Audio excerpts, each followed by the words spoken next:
नमस्कार दोस्तों, कैसे हैं आप लोग। उम्मीद करता हूं कि आप सभी लोग अच्छे होंगे। तो दोस्तों, मेरा नाम है आकाश और मैं आप सभी का स्वागत करता हूं अपने YouTube channel A to Z study में। और आज की इस वीडियो में मैं आपको पढ़ाऊंगा क्लास 8 साइंस की बुक क्यूरियोसिटी का chapter number 3 health the ultimate treasure. तो दोस्तों, इस वीडियो में आगे बढ़ने से पहले मैं आप लोगों से एक छोटी सी रिक्वेस्ट करना चाहूँगा कि अगर आप लोगों ने अभी तक मेरे इस वीडियो को लाइक, शेयर और मेरे चैनल को सब्सक्राइब नहीं किया है तो प्लीज़ फटाफट से आप लोग इस वीडियो को लाइक, शेयर और मेरे चैनल को सब्सक्राइब कर दीजिए। Health is it more than not falling sick? What do the news clippings on the notice board tell you about people's health in our country? क्या है इसका मतलब कि भाई नोटिस बोर्ड के ऊपर जो न्यूज़ की क्लिपिंग्स लगी हुई हैं, इनसे आपको हमारे देश के लोगों की जो सेहत है उसके बारे में क्या पता चलता है। तो चलिए दोस्तों, चलते हैं सीधे हम लोग बुलेटिन बोर्ड पर। ठीक है, तो चलो भाई एक एक करके सारी न्यूज़ पढ़ लेते हैं। तो पहली न्यूज़ क्या है, 11.4% of India's population is diabetic, यानी कि 11.4% भारत की जो जनसंख्या है वो डायबिटिक है, यानी उनको डायबिटीज़ की दिक्कत है। Air pollution is one of the leading risk factors for health, सेहत के लिए एक बहुत बड़ा खतरा बन चुका है क्या, एयर पोल्यूशन। ठीक है, ये एक लीडिंग फैक्टर है तबीयत खराब होने में। Diabetes and heart attack are more prevalent in people of Southeast Asia. WHO यानी कि वर्ल्ड हेल्थ ऑर्गेनाइजेशन का ये कहना है कि साउथ ईस्ट एशिया के लोगों में डायबिटीज और हार्ट अटैक्स की दिक्कत काफ़ी ज़्यादा क्या हो गई है, बढ़ गई है। Regular hand washing reduces infection by 50%। लगातार रेगुलरली जो है हाथ धोने से जो इन्फेक्शन के चांसेस हैं वो 50% तक घट जाते हैं। Air pollution is a public health emergency. Air pollution जो है ये एक पब्लिक हेल्थ इमरजेंसी है। Immersion into social media is spurring rise in loneliness. Social media में लगे रहने से जो अकेलापन है इसमें बढ़ोतरी हो रही है। More than 100 million people in India are diabetic. ICMR report, ICMR की एक रिपोर्ट आई है जिसके मुताबिक भारत के अंदर 100 मिलियन से ज़्यादा लोग डायबिटिक हैं। Arrival of monsoon leads to increase in malaria and dengue. यहाँ पे से डेंगू होना चाहिए, ठीक है, स्पेलिंग थोड़ी आधी है। डेंगू केसेस क्या कह रहे हैं दोस्तों कि मानसून के आने से मलेरिया और डेंगू के केसेस में बढ़ोतरी हुई है। 28.6% इंडियंस आर ओबीस। 28.6% भारतीय मोटे हैं। Excessive screen watching led to dry eyes disease in children. बहुत ज़्यादा स्क्रीन वॉचिंग से, स्क्रीन वॉचिंग का मतलब क्या है कि फ़ोन में लगे रहना, फ़ोन के स्क्रीन में घूमते रहना, टीवी की स्क्रीन में घूमते रहना, इसी को हम बोलते हैं स्क्रीन वॉचिंग। क्या कह रहे हैं कि अत्यधिक स्क्रीन वॉचिंग से बच्चों में ड्राई आइज की बीमारी हो रही है। Increase in screen time in children led to a rise in obesity, sleep disorder and anxiety. क्या इसका मतलब कि भाई स्क्रीन टाइम के बढ़ने से बच्चों में जो मोटापा है वो बढ़ रहा है। स्लीप डिसऑर्डर यानी कि नींद सही से नहीं ले पा रहे, नींद से जुड़ी हुई परेशानी बढ़ रही है। और एंग्जाइटी बच्चों के मन में बहुत ज़्यादा बढ़ रही है। Reduce oil in diet by 10%। 10% से खाने में अपने डाइट में तेल को कम कर दें। Yoga for the mind, body and soul. Yoga मस्तिष्क, शरीर और आत्मा के लिए। Yoga reduces anxiety and increase concentration. Yoga से मन की जो एंग्जाइटी है वो कम होती है और कॉन्सेंट्रेशन, एकाग्रता बढ़ती है। Safe drinking water reduces cases of water and vector borne diseases. क्या कह रहे हैं कि भाई जो सेफ ड्रिंकिंग वाटर होता है यानी जो सुरक्षित पीने का जो पानी है, इससे पानी से होने वाली बीमारियां, साथ ही में जो वेक्टर्स जो कि बीमारी को कैरी करने वाले जीव होते हैं उनसे होने वाली जो बीमारियां हैं ये कम हो जाती हैं। Fast food is one of the leading cause of diabetes. जो फास्ट फूड है वो डायबिटीज का क्या है, एक लीडिंग कॉज है। योगा, अच्छा ये तो हो चुका है। फिट इंडिया मूवमेंट और आखिरी में क्या है, डाइट मंत्र, यानी डाइट का मंत्र क्या है, reduce the amount of oil and sugar in diet. खाने में तेल और चीनी की मात्रा कम की जाए। ठीक है दोस्तों, तो ये थी सारी की सारी न्यूज़ बुलेटिन। चलिए हम लोग वापस चलते हैं इस चैप्टर पर। तो क्या है, is being healthy just about not having diseases. क्या है इसका मतलब कि भाई हेल्दी होने का मतलब क्या बस ये होता है कि बीमारियां ना होना। Health also includes feeling good physically, staying positive and having strong relationship. Health यानी कि स्वास्थ्य के अंदर एक शारीरिक रूप से व्यक्ति मतलब अच्छे शारीरिक रूप से स्वस्थ व्यक्ति, साथ ही में पॉजिटिव रहने वाला और अच्छे संबंध भी आते हैं। A healthy person take care of their body. जो स्वस्थ व्यक्ति है वो अपने शरीर का ध्यान रखता है। मेंटेन अ पॉजिटिव माइंडसेट, अपने दिमाग को अपने माइंडसेट को पॉजिटिव रखता है। एंड एंजॉय सोशल लाइफ, और जो सामाजिक जीवन है उसका आनंद लेता है। Let us now explore what is truly mean to be healthy. चलिए अब हम लोग ये खोजते हैं कि हेल्दी होने का आखिर क्या मतलब है। तो दोस्तों आगे इसमें एक्टिविटी है 3.1। क्या है? Let us read. A grade 8 student move to new school in another city. दूसरे शहर में एक ग्रेड 8 यानी कक्षा 8 का जो बच्चा है वो गया है। With no friends in his new environment and busy parent he felt lonely. इसके नई जगह पर इसके कोई दोस्त नहीं है और माता पिता भी व्यस्त रहते हैं, इसकी वजह से इसको बहुत ज़्यादा अकेला लगता है। To cope he spend more time on his phone and social media but this made him feel worse. इससे कोप करने के लिए यानी इन सबसे बचने के लिए वो अब ज़्यादा से ज़्यादा समय क्या कर रहा है? फ़ोन पे बिता रहा है, सोशल मीडिया पे बिता रहा है, लेकिन इससे उसको और ख़राब लग रहा है। He stop trying to make friends. अब उसने दोस्त बनाने की कोशिश बंद कर दी है। ही हैड हेडेक्स, उसको सिर दर्द हो रहे हैं। लॉस वेट, वजन घट रहा है। And could not sleep well, और अच्छे से सो भी नहीं पा रहा। A doctor advise less screen time and meeting a counsellor. Doctor ने सलाह दी कि स्क्रीन टाइम कम करे और काउंसलर से मुलाकात करे। The school counsellor arrange help to support him in making friends and improve his health. जो स्कूल के काउंसलर हैं इन्होंने इनकी हेल्प करी नए दोस्त बनाने में और इसकी सेहत को बेहतर करने में। Think and reflect. What was the cause of boy's health problem? बताइए लड़के की हेल्थ प्रॉब्लम का कारण क्या था? लड़के की जो ये स्वास्थ्य से जुड़ी हुई समस्या हुई है इसका कारण क्या था? इसका कारण है अकेलापन। क्या था दोस्तों? कारण था अकेलापन। ठीक है, नई जगह पे थे, दोस्त नहीं थे, माता पिता व्यस्त थे, तो इस वजह से वो क्या हो गया? बच्चा बहुत ज़्यादा अकेला हो गया और इस वजह से उसकी तबीयत पर इसका असर पड़ा। How did his habit and surrounding effect his wellbeing. उसकी जो आदतें हैं, उसके जो सराउंडिंग्स है, इसने इस बच्चे के वेलबिंग पर कैसे इफेक्ट करा। ठीक है, तो दोस्तों देखिए पहले वो अकेला अकेला रहता था, ठीक है ना, अकेला रहता था। ठीक, तो इसकी वजह से वो ज़्यादा समय फ़ोन पे देने लग गया, सोशल मीडिया पे देने लग गया। इसकी आदत मतलब एक तरीके से तो गड़बड़ थी। ठीक है, इसकी वजह से उसकी तबीयत क्या हुई? खराब होने लग गई, सिर दर्द होने लग गया, वजन घट गया और ठीक से नींद भी नहीं आती थी। ठीक है, लेकिन जैसे ही इसने अपनी हैबिट्स को बेटर करा, स्क्रीन टाइम कम करा, साथ ही में अपने सराउंडिंग को बेटर करा, नए दोस्त बनाने शुरू करे, तो इसकी हेल्थ में क्या है? इंप्रूव आया। ठीक है ना दोस्तों।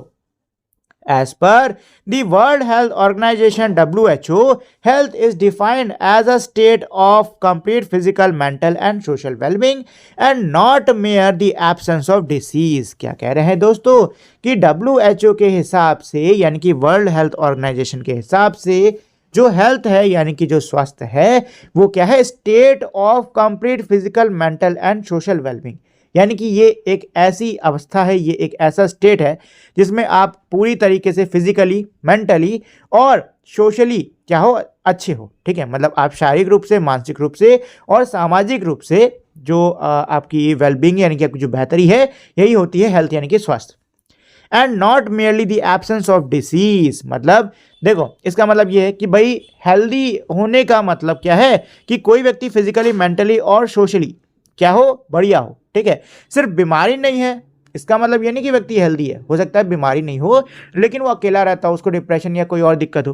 ठीक है ना, कुछ भी हो सकता है। A healthy person can perform various task more efficiently and cope well in different and difficult situation. जो हेल्दी व्यक्ति होता है, जो स्वस्थ व्यक्ति होता है, वो किसी भी काम को बहुत ही इफिशिएंटली यानी कि बहुत ही सही तरीके से कर लेता है और वो अलग अलग परिस्थितियों में, कठिन परिस्थितियों में अच्छे से मतलब उनसे वो अच्छे से निपटारा कर लेता है। A healthy person can adjust well with peer groups and other member of society। जो स्वस्थ व्यक्ति होता है वो अपने peer groups यानी कि सेम एज के जो समूह है उसमें, और अपने समाज के बाकी सदस्यों के साथ में काफ़ी अच्छे से फिट हो जाता है, मतलब एडजस्ट हो जाता है। Let us understand more about health. चलिए हम लोग हेल्थ के बारे में और सीख लेते हैं। Our scientific heritage. Ayurveda teaches us that true health is the balance of body, mind and surrounding.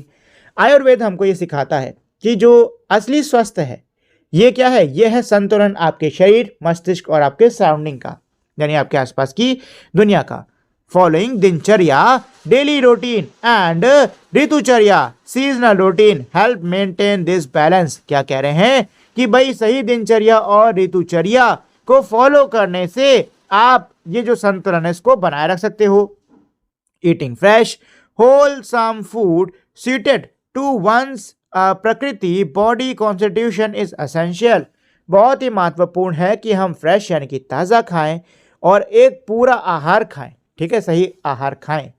Regular exercise, cleanliness and restful sleep and अ काम माइंड सपोर्ट ओवरऑल वेलबींग। क्या कह रहे हैं, रेगुलर एक्सरसाइजें, साफ सफाई रखना और अच्छे से रेस्ट लेना, बढ़िया से नींद लेना और शांत दिमाग जो है वो ये हमारे ओवरऑल वेलबींग को सपोर्ट करता है।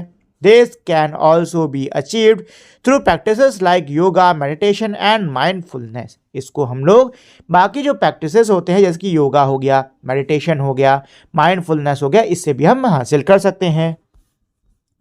How can we stay healthy. हम सेहतमंद कैसे रह सकते हैं। Staying healthy means eating nutritious food, maintaining hygiene and staying in clean place, exercising regularly, getting proper sleep, spending time with the family and friends।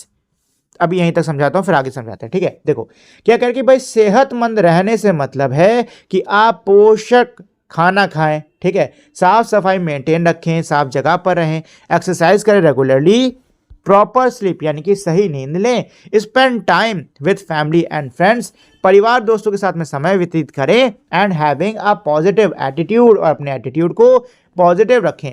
what we should do and what should not do to keep ourselves healthy। हमें खुद को healthy रखने के लिए क्या करना चाहिए और क्या नहीं करना चाहिए। तो दोस्तों अब यहाँ पे नेक्स्ट मेरी दी है एक्टिविटी 3.2। क्या है, list some good habits that your parents, teacher और elders often encourage you to follow. आपको क्या करना होगा, कुछ अच्छी आदतों को आपको यहाँ पे लिखना होगा जिसको कि आपके माता पिता, आपके अध्यापक, आपके बड़े आपको प्रोत्साहित करते कि आप उसको फॉलो करो। How many of these are already a part of your daily routine, और इनमें से कितने आपके जो दिनचर्या है यानी कि आपकी जो डेली रूटीन है उसका पहले से ही हिस्सा है। Which one would you like to start following, इनमें से किसको आप फॉलो करना चाहोगे। Add to the list below, नीचे जो लिस्ट है उसमें जोड़ दो, ठीक है। देखो इसमें पहली अच्छी आदत क्या है, keep your self clean and maintain personal hygiene, अपने आप को साफ रखें और पर्सनल हाइजीन को मेंटेन रखें। Eat a healthy and balance diet, एक स्वस्थ और एक संतुलित आहार खाएं। एक्सरसाइज रेगुलरली एक्सरसाइज करें, कसरत करें। मेक टाइम टू रिलैक्स और मेडिटेट एवरीडे, रोज आराम करें, ध्यान लगाने का समय जरूर निकालें। Now think about habits that are not good for your health, add more to the list below. क्या कह रहे हैं कि अब आपको ऐसी आदतों के बारे में सोचना होगा जो कि आपके हेल्थ के लिए बिल्कुल भी सही नहीं है और आपको नीचे उनको लगाना होगा, ठीक है। तो यहाँ पे क्या दी हुई है, अच्छी मतलब ऐसी आदतें जो कि आपके लिए बिल्कुल भी सही नहीं है। पहली है spending too much time on mobile phone और अदर डिजिटल स्क्रीन। क्या कह रहे हैं कि भाई बहुत ज़्यादा समय मोबाइल फोन या बाकी डिजिटल स्क्रीन पर बिताना बिल्कुल भी अच्छी आदत नहीं है। Eating fast food and other junk food every day, रोज फास्ट फूड और जंक फूड खाना ये भी अच्छी आदत नहीं है। स्लीपिंग वेरी लेट और नॉट गेटिंग इनफ स्लीप, बहुत देरी से सोना या पर्याप्त मात्रा में नींद पा पाना ये भी अच्छी आदत नहीं है। स्किपिंग मील्स, खाना छोड़ देना, स्पेशली ब्रेकफास्ट, खास करके सवेरे का खाना छोड़ देना ये भी अच्छी आदत नहीं है। Taking care of our body and mind is important, हमारे शरीर और हमारे दिमाग का ध्यान रखना बहुत ही ज़्यादा महत्वपूर्ण है। Healthy habits support a healthy body as well as a healthy mind। जो स्वस्थ आदतें होती हैं वो एक स्वस्थ शरीर को सपोर्ट कर पाती हैं, साथ ही में स्वस्थ मस्तिष्क भी एक स्वस्थ शरीर के अंदर ही रहता है। ठीक है, मतलब जो है अच्छी आदतें हैं ना, स्वस्थ आदतें हैं ना, ये आपके शरीर और मन दोनों को स्वस्थ रखेंगी। Discuss your finding with your friends and teacher. आपकी जो फाइंडिंग्स है उसको आप अपने दोस्तों और टीचर्स के साथ में डिस्कस करिए। From the activity you participated in and the discussion you may have realise that our health depends on many factor. क्या कह रहे हैं कि अभी तक आपने जिन एक्टिविटीज के अंदर भाग लिया है और जो डिस्कशंस करे हैं, इनसे आपको हो सकता है यह आभास हो गया हो कि आपकी जो हेल्थ है, हमारी जो हेल्थ है, यानी हमारा जो स्वास्थ्य है, वो कई सारे फैक्टर्स पे यानी कई सारे कारकों पर निर्भर करता है। These factors include our lifestyle. इनमें हमारे जीवनचर्या यानी कि हमारी लाइफस्टाइल आती है, हाउ वी लिव मतलब हम कैसे जीते हैं, एंड आवर एनवायरनमेंट और हमारी सराउंडिंग यानी हमारा एनवायरनमेंट यानी हमारे आसपास क्या है, मतलब कैसी क्या चीजें हैं, ये भी उसमें आती हैं। Maintain a healthy lifestyle, eating a balanced diet with plenty of fruits, vegetable and whole grains. तो इसमें क्या है कि भाई हेल्दी लाइफस्टाइल कैसे हम मेंटेन कर सकते हैं, उसके कुछ पॉइंट दिए हैं। तो पहला पॉइंट क्या है कि भाई एक संतुलित आहार लें, ठीक है, जिसमें प्रचुर मात्रा में, अच्छी मात्रा में फल हो, सब्जियां हो और अनाज हो। अवॉइड प्रोसेस फैटी और शुगरी फूड और ड्रिंक। जो हमारे प्रोसेस फूड होते हैं, फैटी फूड होते हैं, चिकनाई वाले, चीनी वाले मतलब शक्कर वाले, मिठास वाले जो ज़्यादा जो फूड होते हैं, जो ड्रिंक्स होते हैं, इनको हम अवॉइड करें यानी कम से कम सेवन करें इनका। थर्ड क्या है, stay physically active by playing outdoors, walking, running, cycling और एक्सरसाइजिंग। क्या कह रहे हैं कि हमको फिजिकली एक्टिव रहना है, ठीक है ना। आप बाहर खेलने जा सकते हो, दौड़ लगा सकते हो, चल सकते हो, टहलने जा सकते हो, साइकिलिंग कर सकते हो या एक्सरसाइज कर सकते हो, कुछ भी कर सकते हो। Limit screen time and spend more time in nature. जो स्क्रीन यानी कि जो आप फोन चलाते हो या फिर जो भी आपका स्क्रीन टाइम है उसको आप क्या करो, कम करो और प्रकृति के साथ में ज़्यादा समय बिताओ। Get enough sleep to help our body and mind rest and recover. पर्याप्त मात्रा में नींद लो ताकि हमारा जो शरीर है और हमारा जो मस्तिष्क है वो आराम कर सके, रिकवर हो सके। प्रैक्टिस योगा और सिंपल ब्रीदिंग एक्सरसाइज लाइक प्राणायाम रेगुलरली। योगा करो या फिर जो सिंपल ब्रीदिंग एक्सरसाइज हो गई जैसे कि प्राणायाम हो गया, इसको रेगुलरली करो।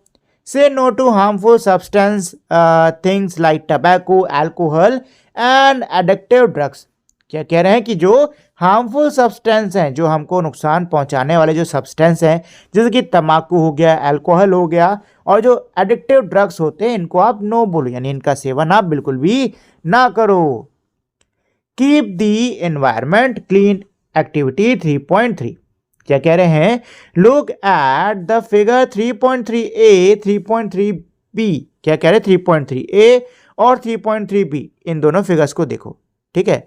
तो यहाँ पे आप देख सकते हो यह है 3.3a और यह है b, ठीक है। तो इसमें देखो पार्क है, बच्चा मतलब बच्चे लोग खूब बढ़िया से घूम रहे हैं। यहाँ पर देखो पार्क के बच्चे खेल रहे हैं लेकिन पीछे इंडस्ट्रीज हैं, खूब सारे मच्छर उड़ रहे हैं, मतलब गंदगी है खूब इधर उधर, ठीक है।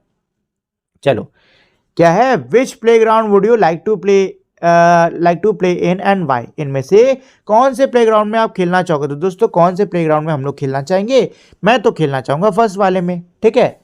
Most of us would like to play in the playground shown in figure 3.3a as it is clean, well maintained and look beautiful। क्या कह रहे हैं कि ज़्यादातर जो हम लोग में से लोग हैं वो प्लेग्राउंड जो हमारा 3.3a में है उसमें ही खेलना चाहेंगे, क्योंकि ये साफ है, अच्छे से मेंटेन्ड है और बहुत ही सुंदर लग रहा है। The playground in figure 3.3b is polluted, dirty, unhygienic and full of fleas and mosquitoes। क्या कह रहे हैं, 3.3b में जो प्लेग्राउंड है वो प्रदूषित है, गंदा है और मच्छरों और मक्खियों से भरा पड़ा है। People living in such areas में फॉल सिक मोर ऑफन। लोग जो कि ऐसे क्षेत्रों में रहते हैं अक्सर वो बीमार पड़ते हैं। In addition to inculcating good habits and adopting a healthy lifestyle, we must keep ourselves and our surrounding clean। क्या कह रहे हैं कि भाई अच्छी लाइफस्टाइल और अच्छे हैबिट्स के साथ में हमें अपने सराउंडिंग को भी क्या रखना है, साफ रखना होगा।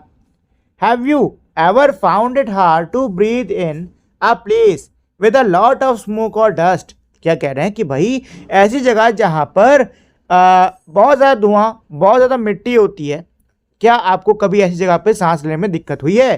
दैट इज़ बिकॉज, ऐसा क्यों होता है? ऐसा इसलिए होता है क्योंकि clean air and water are important for our health, क्योंकि साफ हवा और पानी हमारी सेहत के लिए बहुत ज़्यादा महत्वपूर्ण है। इन सिटी, शहरों में air pollution from vehicles and factories can cause problem like coughing and asthma. शहरों के अंदर जो वाहनों और फैक्ट्रियों से होने वाला जो वायु प्रदूषण है, इसकी वजह से हमें खांसी और अस्थमा जैसी समस्याएं हो सकती हैं। The air quality index AQI help us know how clean the air is. जो एयर क्वालिटी इंडेक्स है, AQI है, ये हमको मदद करता है, हमारी मदद करता है ये जानने में कि हवा कितनी ज़्यादा साफ है। A cleaner environment help us to stay healthy and feel better. एक साफ वातावरण हमारी सहायता करता है स्वस्थ रहने में और अच्छा महसूस करने में। But health is not only about the body. लेकिन जो हेल्थ है, जो सेहत है, वो सिर्फ शरीर के ही बारे में नहीं होती। Our feelings and relationship matters too. हमारी भावनाएं और हमारे संबंध भी मैटर रखते हैं, मतलब वो भी इंपॉर्टेंट है। Even if we eat well and live in a clean place, we may not feel good if we are lonely और अपसेट। हम भले अच्छा खाएं या अच्छी जगह पर रहें, साफ जगह पर रहें, लेकिन हो सकता है हमें अच्छा ना लगे अगर हम अकेले हों या फिर दुखी हों तो। Spending time with friends and family, talking, laughing and having fun help keep our mind healthy too. क्या कह रहे हैं कि भाई परिवार और दोस्तों के साथ में समय बिताना, बातें करना, हंसना, साथ में मज़े करना, ये हमारे शरीर और ये हमारे मस्तिष्क को भी, मन को भी क्या रखता है? स्वस्थ रखता है। How does we know that we are unwell? हमें कैसे पता चलता है कि हम लोग अनवेल हैं, यानी कि हम सही नहीं हैं? Our body usually work in a certain way to keep us healthy. हमारा जो शरीर है वो खास प्रकार से काम करता है हमको हेल्दी रखने के लिए। When we feel unwell, it means something inside us may not be working as it should.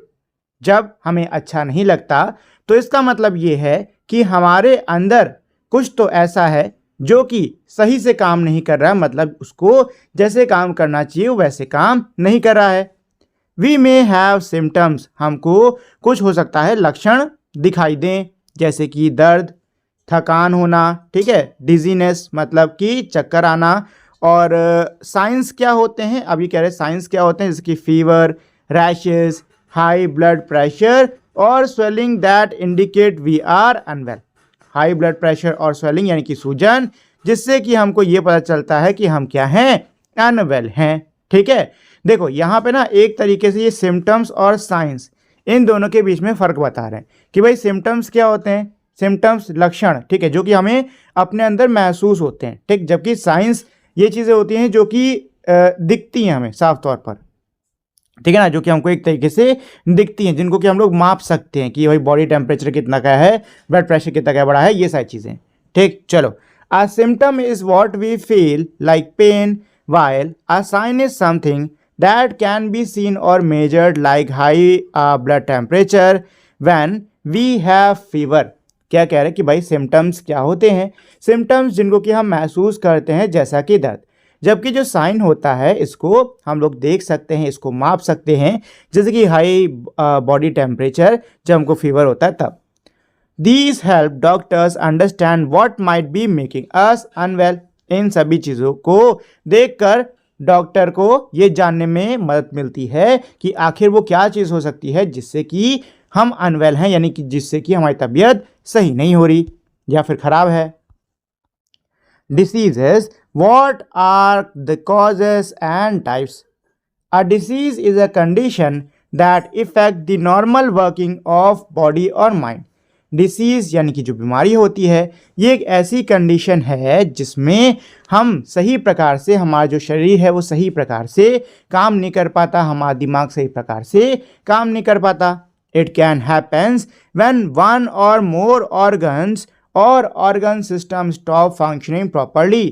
ये हो सकता है जब एक या एक से ज़्यादा जो हमारे अंग हैं वो सही से काम करना बंद कर देते हैं. Some diseases are caused by germs like bacteria, virus, fungi, worms or even by protozoa single-celled organism. क्या कह रहे हैं कि कुछ बीमारियां जो हैं ये हमारी जर्म से होती हैं, जिसकी बैक्टीरिया, वायरस, फंगी, वर्म्स, यहाँ तक कि प्रोटोजोआ, इनसे भी हमको बीमारियां हो जाती हैं. These disease causing organisms are called pathogens. ये जो बीमारी वाले जीव होते हैं इनको हम बोलते हैं पैथोजेंस. ठीक है दोस्तों.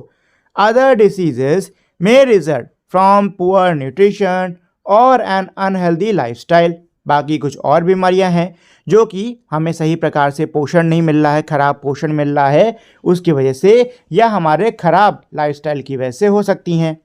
सम diseases last for a short times. कुछ बीमारियां छोटे समय तक रहती हैं, while other can continue for a long time and need regular treatment और केयर. जबकि कुछ ऐसी बीमारियां होती हैं जो कि लंबे समय तक रहती हैं और उन पे बहुत ध्यान देना पड़ता है. Diseases can be grouped into two major types based on their cause and how they spread.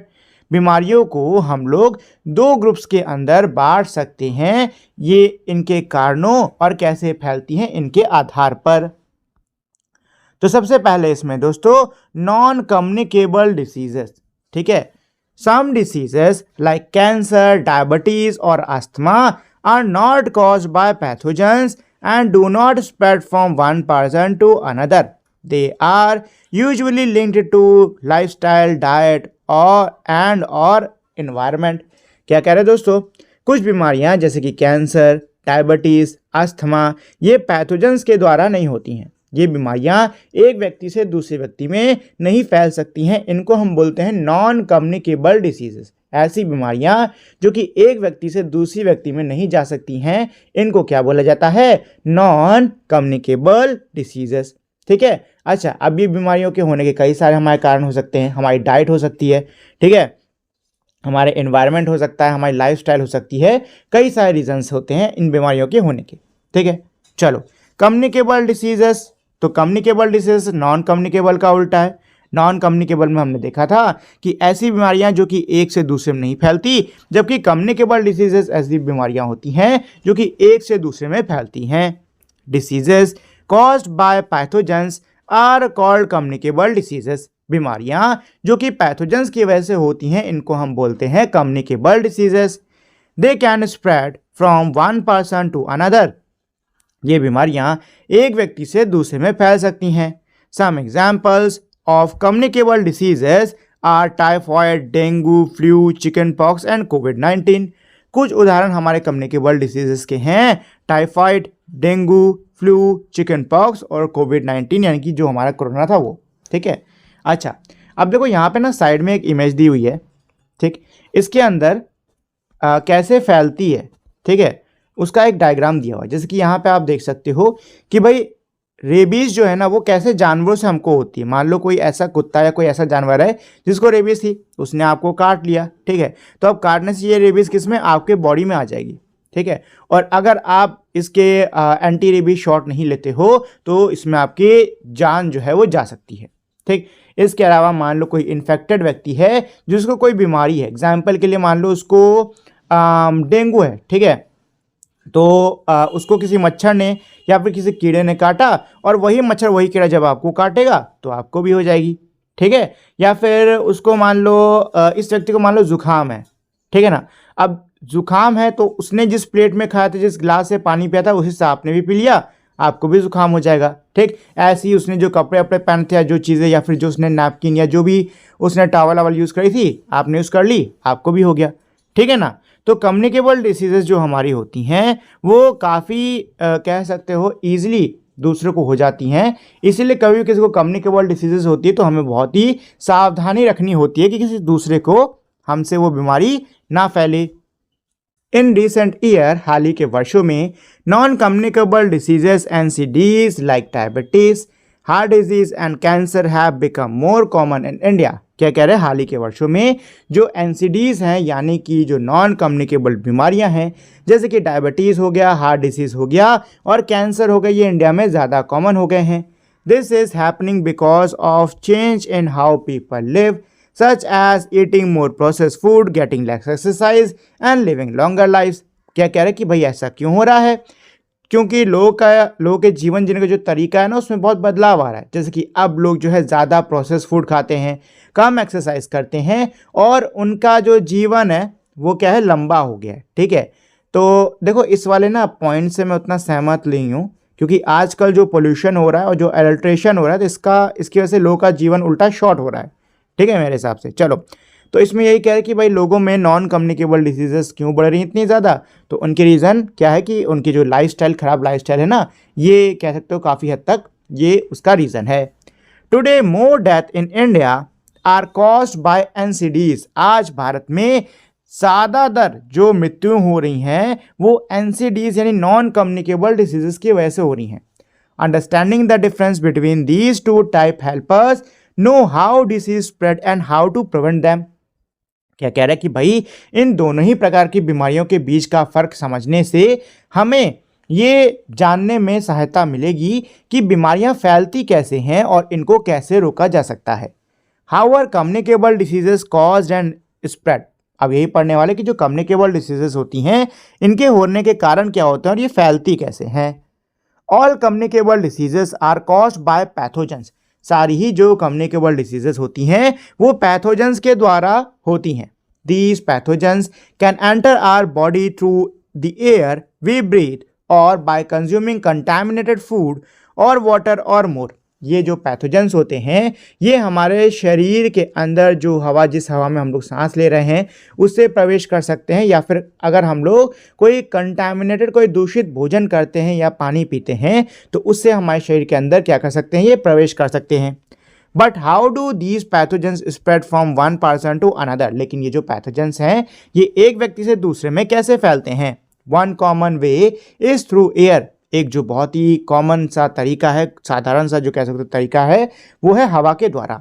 When an infected person cough और स्नीज और through direct contact like shaking hand और indirect by sharing personal item of an infected person. कैसे फैल सकते हैं ये, कोई जो इन्फेक्टेड व्यक्ति है अगर वो खांस रहा है, छींक रहा है, या फिर आपने उससे हाथ मिलाया या फिर उसका कोई पर्सनल आइटम आपने यूज़ करा है तो इससे आपको उसकी बीमारी आपको लग सकती है।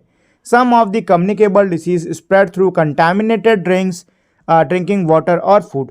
कुछ जो हमारे कम्युनिकेबल डिसीजेस होती हैं वो दूषित पानी और दूषित खाने से भी फैलती हैं। Some pathogens are also spread by insects like mosquito and house flies. These insect are called vectors. क्या कह रहे हैं कि भाई कुछ जो पैथोजेंस होते हैं वो कीड़ों द्वारा फैलाए जाते हैं, जैसे कि मच्छर हो गया, मक्खी हो गया। ठीक है, इन कीड़ों को हम लोग वेक्टर्स बोलते हैं। ठीक है, वेक्टर्स किनको बोलते हैं, ऐसे कीड़ों को बोलते हैं, ऐसे इंसेक्ट्स को बोलते हैं जो कि पैथोजेंस को क्या करते हैं, फैलाते हैं, मतलब बीमारी फैलाते हैं एक तरीके से, ये समझ लो। ठीक है, by understanding how disease spread we can take simple step to protect ourself and other. क्या कह रहे हैं कि भाई बीमारी कैसे फैलती है इसको समझकर हम लोग बहुत ही सिंपल से स्टेप्स ले सकते हैं, कदम उठा सकते हैं, जिससे कि हम खुद की रक्षा कर सकते हैं, दूसरों को भी बचा सकते हैं। Let us find out how these communicable diseases spread and how we can prevent them. चलिए अब हम ये पता करते हैं कि कम्युनिकेबल डिसीजेस आखिर फैलती कैसे हैं और इनको हम कैसे रोक सकते हैं। एक्टिविटी 3.4। तो नेक्स्ट है दोस्तों एक्टिविटी। क्या है इसमें, grade 8 student listed some common communicable disease in table 3.1 during a community campaign and a library survey। क्या कह रहे हैं कि क्लास 8 के जो बच्चे थे उन्होंने कुछ बहुत ही जो कॉमन सी कम्युनिकेबल बीमारियां हैं उनको लिस्ट में लिखा है। टेबल 3.1 में इन्होंने इसको लिखा है, इन बीमारियों को लिखा है। ठीक है, check the information listed by referring to books, trusted website और asking your science teacher add any missing details. क्या कह रहे हैं कि जो इन्फॉर्मेशन है, जो नीचे इन्फॉर्मेशन दी हुई है, इसको आपको चेक करना होगा। ठीक है, कि ये सही है कि नहीं, इसको आप चेक करो। बुक्स की सहायता से कर सकते हो, किसी वेबसाइट से चेक कर सकते हो, अपने साइंस टीचर से पूछ सकते हो, और कोई भी मिसिंग डिटेल हो उसको आप ऐड करो। मतलब कोई भी डिटेल अगर मिसिंग है, कोई डिटेल अगर गायब है उसको आप ऐड करो। Study the table and think about what simple step can help prevent each disease. Table को स्टडी करो और सोचो कि कौन से मेरे सिंपल स्टेप्स जो हैं जो कि इस बीमारी को क्या कर सकते हैं, फैलने से रोक सकते हैं।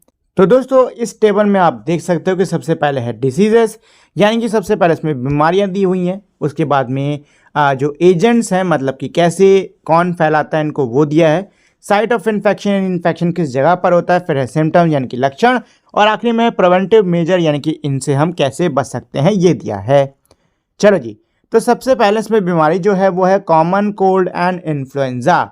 वायरस की वजह से होता है ये, ठीक है। और ये कहाँ पे, आपके रेस्पिरेटरी ट्रैक में, यानी कि आपके गले, आपके जहाँ पे आप सांस लेते हो ना, जिस पूरे रास्ते से, उसमें हो जाता है। अच्छा, इसमें क्या होता है, नेजल कंजक्शन यानी कि नाक बंद हो जाती है, डिस्चार्ज म्यूकस निकलता रहता है, गला बैठ जाता है, सूज जाता है, बुखार आता है, खांसी और शरीर दर्द, ठीक है। इसको फैलने से कैसे रोक सकते हैं, समय समय पर हाथ धोते रहो, ठीक। किसी जिसको हो रखा है उसके पर्सनल आइटम्स को बिल्कुल भी शेयर मत करो, और अपने नाक और अपने मुंह को कवर रखो, ठीक है।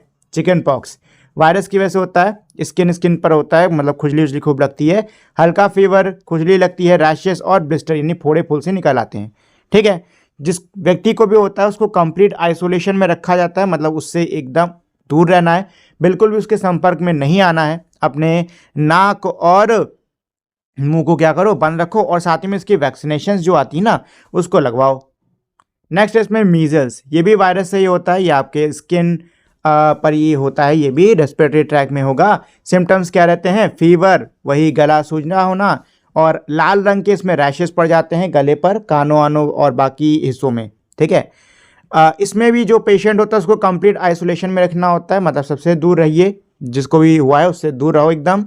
अपने नाक और मुंह को कवर रखो, ठीक। अच्छी हाइजीन मेंटेन करो, और इसका भी वैक्सीनेशन करवाओ।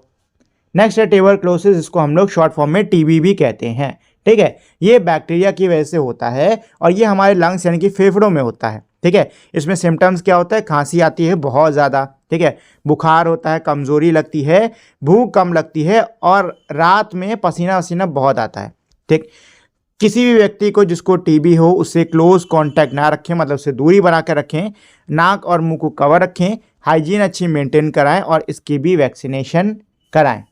Diseases spread through contaminated water and food, अब हम लोग उन बीमारियों के बारे में पढ़ने वाले हैं जो कि दूषित खाने और भोजन से फैलती हैं। तो इसमें पहली बीमारी दी हुई है हेपेटाइटिस ए, ठीक है। वायरस है इसका एजेंट, लिवर में ये आपके होती है, जिस भी व्यक्ति को ये होती है उसको कमज़ोरी लगने लगती है, बुखार, भोजन मतलब खाना खाने की इच्छा नहीं होती है, अजीब सा लगता रहता है, उल्टियाँ बहुत आती हैं, पीलिया हो जाती है, जॉइंटिस हो जाती है, दर्द होता रहता है पेट में ऊपर की तरफ।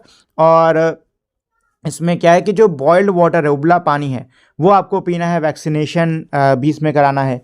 फिर इसमें कॉलरा, ठीक, ये बैक्टीरिया की वजह से होता है, ये आपके इंटेस्टाइन में होता है, ठीक है। और इसमें डायरिया होती है, साथ में डिहाइड्रेशन, मतलब कि डायरिया होता है कि स्टूल ना बहुत ही आपका पतला निकलता है, ठीक है। जो क्या बोलते हैं, इसमें पानी बहुत ज़्यादा बॉडी से निकलता है, इस वजह से डिहाइड्रेशन भी हो जाता है, ठीक है। अच्छा, इसमें प्रिवेंशन के क्या है मेथड आपके, कि आपको पर्सनल हाइजीन जो है वो मेंटेन रखना है, अच्छी सैनिटरी मतलब साफ़ सफाई रखनी है, और खाना जो अच्छे से बना हुआ है उसको खाओ, और उबला हुआ पानी पियो, साथ ही में वैक्सीनेशन। नेक्स्ट है टाइफाइड, ये बैक्टीरिया की वजह से होता है, ये भी आपके हाथों में होता है, और इसके सिम्टम्स क्या होते हैं, सिर दर्द होना, ठीक है, पेट में दिक्कत होना, बुखार होना और डायरिया होना, ठीक है। और इसमें भी भाई प्रिवेंशन के आपके मेथड यही हैं कि पर्सनल हाइजीन मेंटेन रखो, सैनिटरी हैबिट बढ़िया रखो, खाना बढ़िया से पका हुआ, उबला पानी और वैक्सीनेशन, ठीक। चलो नेक्स्ट आपको दिया है राउंड वॉर्म, जिसको कि एस्कारियसिस बोला जाता है, ठीक। ये वॉर्म्स यानी कि कीड़ों की वजह से होता है, इंटेस्टाइन में ये आपके होता है, ठीक। और आपके इसमें क्या होता है, स्टूल में, यानी कि आप जो भी आप पॉटी करते हो उसमें कीड़े आते हैं, ठीक। और इसके अलावा खाना खाने की इच्छा नहीं होती है, ग्रोथ अच्छे से नहीं होती है, डायरिया काफ़ी ज़्यादा होता है, इसमें वज़न घट जाता है, और एनीमिया यानी खून की कमी शरीर में हो जाती है, ठीक है। इसमें भी प्रिवेंशन के मेथड आपके यही हैं कि भाई पर्सनल हाइजीन मेंटेन रखो, साफ़ सफाई रखो, खाना अच्छे से बना हुआ बढ़िया खाना खाओ, और साथ में उबला हुआ पानी पीजिए, ठीक है।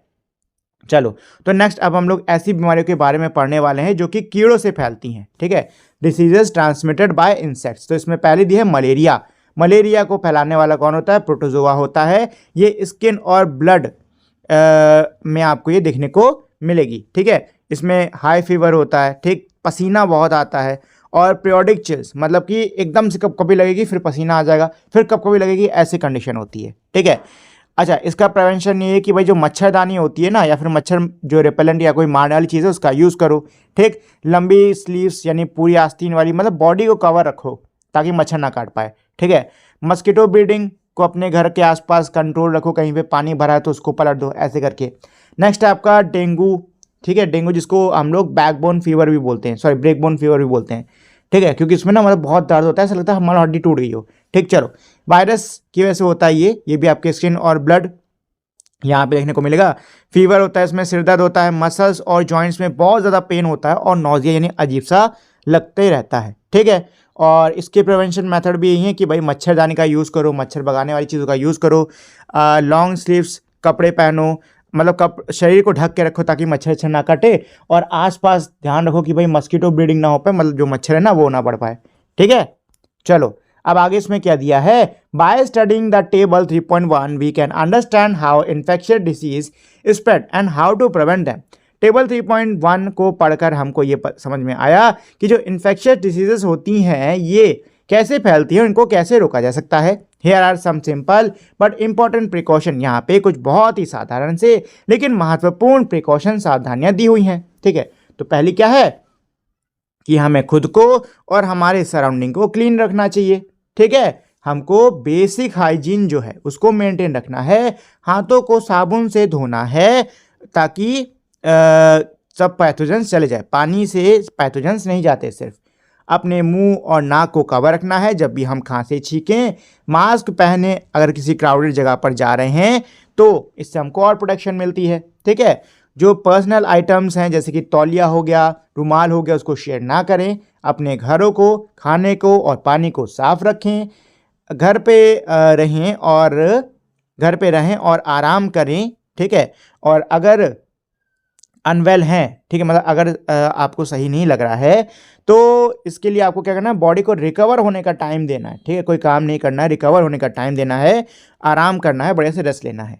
ठीक है, चलो, इससे खुद भी सही होंगे और बीमारी दूसरों तक फैलने का खतरा भी कम होगा। ठीक, अब चलो यहाँ पे बच्चा कुछ पूछता है। क्या पूछा है? Are disease always cause by infection. क्या बीमारियां हमेशा इन्फेक्शन की वजह से होती हैं? नहीं, सारी बीमारियां जो है वो इन्फेक्शन की वजह से नहीं होती हैं। ठीक है, चलो, some infectious diseases are caused by worms that live inside our body. क्या कह रहे हैं कि कुछ इन्फेक्शियस जो बीमारियां होती हैं वो कीड़ों की वजह से होती है जो कि हमारे शरीर के अंदर रहते हैं, specially in the digestive system. खासकर वो जो कि हमारे डाइजेस्टिव सिस्टम में होते हैं वो। They feed on nutrients and live as parasites. ये हमारे पोषण तत्व पर खाते हैं, मतलब जो पोषण तत्व हमारे शरीर को मिलना चाहिए उसको चुराकर ये खा लेते हैं और ये पैरासाइट के रूप में रहते हैं। ऑर्गेनिजम्स दैट लिव इन और on another living beings. Parasite कौन होते हैं? ऐसे जीव होते हैं जो कि किसी दूसरे पर पूरी तरीके से निर्भर करते हैं अपने जीवन के लिए। These worms usually spread through contaminated food, water, soil और contact with infected people और animal। क्या कह रहे हैं? जो कीड़े हैं कैसे फैलते हैं? जो दूषित भोजन होता है, पानी होता है, मिट्टी होती है, उससे फैलते हैं, या फिर कोई व्यक्ति या जानवर जो कि पहले से ही इससे ग्रसित है अगर उसके हम संपर्क में आते हैं तो उससे भी फैल सकते हैं। How are non communicable diseases cause. तो अब हम लोग ये जानेंगे कि जो नॉन कम्युनिकेबल डिसीजेस होती हैं इनके क्या कारण हैं। You learn that non-communicable diseases like cancer, diabetes, and asthma are linked to lifestyle, diet and environment। क्या कह रहे हैं कि आपने ये सीखा हुआ है कि जो नॉन कम्युनिकेबल डिसीजेज यानी कि जो हमारी NCDs होती हैं, जैसे कि कैंसर हो गया, डायबिटीज़ हो गया, अस्थमा हो गया, ये हमारे लाइफस्टाइल यानी कि हमारी दिनचर्या पर, हमारे आहार पर और हमारे वातावरण पर उससे ये जुड़ी होती हैं। ठीक है, they are the most common cause of disease in India, of death in India. भारत में मृत्यु के कह सकते हो ये बहुत ही कॉमन कॉज है, मतलब इनसे मृत्यु बहुत होती है। ठीक है, इन ग्रेड 6 कक्षा 6 में you also learn about diseases like scurvy, anaemia and goitre. आप लोगों ने कक्षा 6 में स्कर्वी, अनीमिया, गोइटर जिसको घींगा रोग भी कहते हैं, ऐसी बीमारियों के बारे में जाना था। Which is caused by lack of specific nutrients in the diet. ये बीमारियां किस वजह से होती हैं? हमारे डाइट में यानी हमारे आहार में किसी विशिष्ट किसी खास प्रकार के पोषण तत्व की कमी से बीमारियां होती हैं। These are called deficiency disease, इसीलिए इनको डेफिशिएंसी डिसीज बोलते हैं, ठीक है। And are also non communicable, और ये भी क्या होती है? नॉन कम्युनिकेबल होती है। देखो, ऐसी बीमारी जो कि शरीर में किसी चीज़ की कमी की वजह से हो, उसको हम बोलते हैं डेफिशिएंसी डिसीज, ठीक है दोस्तों।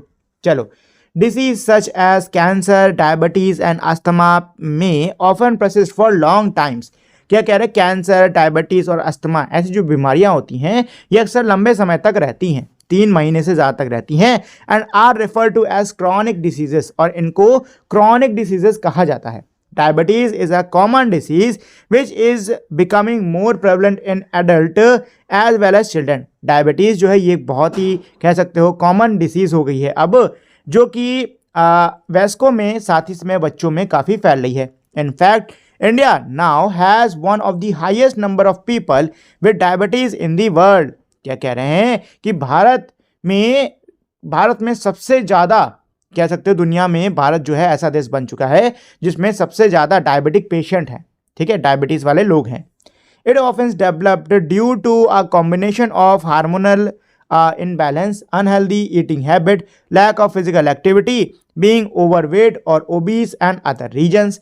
क्या कह रहे हैं दोस्तों कि ये जो है डायबिटीज़ ये विकसित हो सकती है हमारे बॉडी में जो हार्मोन्स हैं उनके इनबैलेंस की वजह से, अनहेल्दी तरीके से खाने की जो आदत है उसकी वजह से, फिजिकल एक्टिविटी ना करते हैं उसकी वजह से, ओवरवेट होने की, मोटे होने की वजह से, और भी इसके कई सारे कारण हैं। Let us learn more about the causes of non communicable disease and their prevention. चलिए अब हम लोग और जो नॉन कम्युनिकेबल डिसीजेस के जो वो होते हैं, होने के कारण होते हैं, और इनके प्रिवेंशन मतलब इनके कैसे रोकथाम की जा सकती है इसके बारे में और सीख लेते हैं। तो इसमें नेक्स्ट फिर से एक्टिविटी दी हुई है 3.5। क्या है इसमें? Find out the 3 most common lifestyle related disease in your neighbourhood. अपने आस पड़ोस में पता करो कि दिनचर्या से जुड़ी हुई 3 बहुत ही कॉमन सी बीमारियां हैं। Talk to a doctor, nurse, health worker और even a family member who knows about health and what kind of lifestyle change can help prevent और मैनेज दीज डिसीजेस। आप किसी डॉक्टर से बात करिए, हेल्थ वर्कर से बात करिए, या किसी परिवार के सदस्य से बात करिए जिसको कि सेहत के बारे में पता हो, ठीक है, और जो कि आपको बता सके कि हमारे जो जीवनचर्या है उसमें कौन से बदलाव से हम इस बीमारी को रोक सकते हैं। You can also consult trusted health website, books, teachers and doctor. इसके अलावा जो ट्रस्टेड, जो भरोसेमंद सेहत से जुड़ी जो वेबसाइट्स हैं, किताबें हैं, अध्यापकों, आप उनसे भी कंसल्ट कर सकते हो, उनसे भी पूछ सकते हो। Fill in table 3.2 and learn more about lifestyle related diseases. Table 3.2 को भरिए और जो लाइफस्टाइल रिलेटेड यानी हमारे जीवनचर्या से जुड़ी हुई जो बीमारियां हैं उनके बारे में और जानिए। तो दोस्तों ये दी है टेबल 3.2। इसमें इसमें कुछ भरी हुई है, बाकी आपको कुछ खुद से भरनी होगी, ठीक है। जैसे कि इसमें को सबसे पहले दी है ओबेसिटी, ठीक भाई, ओबेसिटी दे रखी हुई है। इसमें साइन सिम्टम्स कुछ नहीं, क्योंकि ओबेसिटी में क्या होता है, इंसान मोटा दिखता है, ठीक है, और यही इसका सबसे बड़ा साइन सिम्टम है, ठीक। चलो, लाइफस्टाइल चेंज, भाई लाइफस्टाइल में क्या बदलाव कर सकते हो? यही है कि बैलेंस डाइट खाओ, एक्सरसाइज करो, ओबेसिटी कम हो जाएगी, ठीक है। नेक्स्ट है डायबिटीज़, ठीक। सिम्टम्स क्या होते हैं कि इसमें पेशाब ज़्यादा आती है, यूरिनेशन बहुत होता है, ठीक, प्यास बहुत लगती है, वेट लॉस, वजन घट जाता है, थकान लगती है, और हीलिंग धीरे धीरे होती है, मतलब कहीं चोट लग जाती है ना, उसको भरने में समय लगता है, ठीक है। और लाइफस्टाइल में भाई लाइफस्टाइल में सजेशन यही है कि भाई जो शुगरी कंटेंट है उसको एकदम ऑलमोस्ट जीरो कर दो, ठीक है। एक्सेसिव शुगर बिल्कुल भी मत खाओ, ठीक। इसके अलावा बॉडी को मतलब एक्सरसाइज, देखो कोई भी बीमारी हो ना, एक्सरसाइज सभी में ज़रूरी होती है, ठीक है। तो थोड़ी बहुत आपको एक्सरसाइज करनी है, ठीक, बैलेंस डाइट खानी है, ठीक है, अपने बॉडी पर ध्यान देना है, उसको टाइम देना है अच्छे से, ठीक है। थर्ड दिया हुआ है हाई ब्लड प्रेशर, ठीक। अच्छा, हाई ब्लड प्रेशर में हमारे कई सारे साइंस और सिम्टम्स होते हैं, जैसे कि टेंशन मतलब लोगों को होती है ना बहुत ज़्यादा, उनको भी हाई ब्लड प्रेशर हो जाता है। इसके अलावा हाई ब्लड प्रेशर वालों को और भी हेल्थ रिलेटेड बहुत सारी दिक्कतें होती हैं। लाइफस्टाइल में चेंजेस यही कि भाई अपने बॉडी को, अपने माइंड को प्रॉपर रेस्ट दीजिए, ठीक है। इसके अलावा खाने में कुछ चीज़ें, कई सारी चीज़ें होती हैं जो कि हाई ब्लड प्रेशर वाले को कंज्यूम नहीं करनी होती, तो उनका परहेज करो। तो ये सब चीज़ें हैं।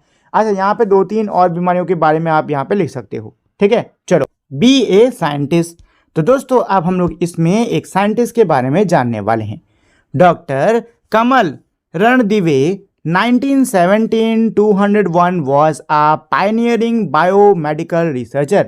क्या है इसका मतलब कि डॉक्टर कमल रणदिवे जो हैं, जिनका जन्म 1917 में हुआ है और इनका देहांत 2001 में हुआ है, ये एक बहुत ही अग्रणी जैव चिकित्सक शोधकर्ता थी। She studied how hormones and certain viruses are linked to cancer, helping improve in its treatment and prevention।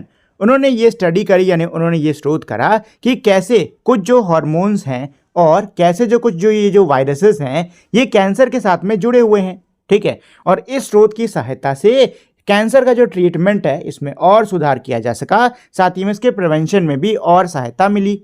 Her work also shows how tobacco, diet and pollution can raise the risk of cancer, highlighting the importance of a healthy lifestyle।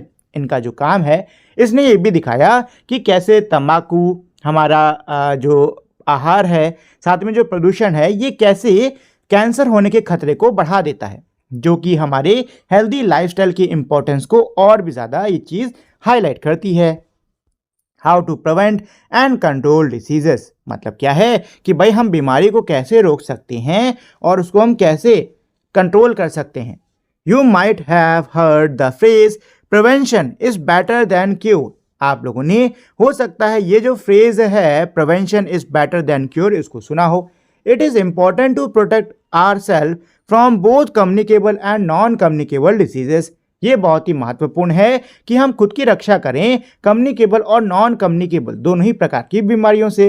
Late us read activity 3.6। तो दोस्तों next इसमें दी है activity, तो चलिए देख लेते हैं इसके अंदर क्या है। Orissa community lead sanitation campaign. तो उड़ीसा में एक कम्युनिटी यानी कि समुदायों द्वारा एक साफ सफाई की मुहिम चलाई गई है, उसको लेकर यहाँ पे दिया हुआ है, ठीक।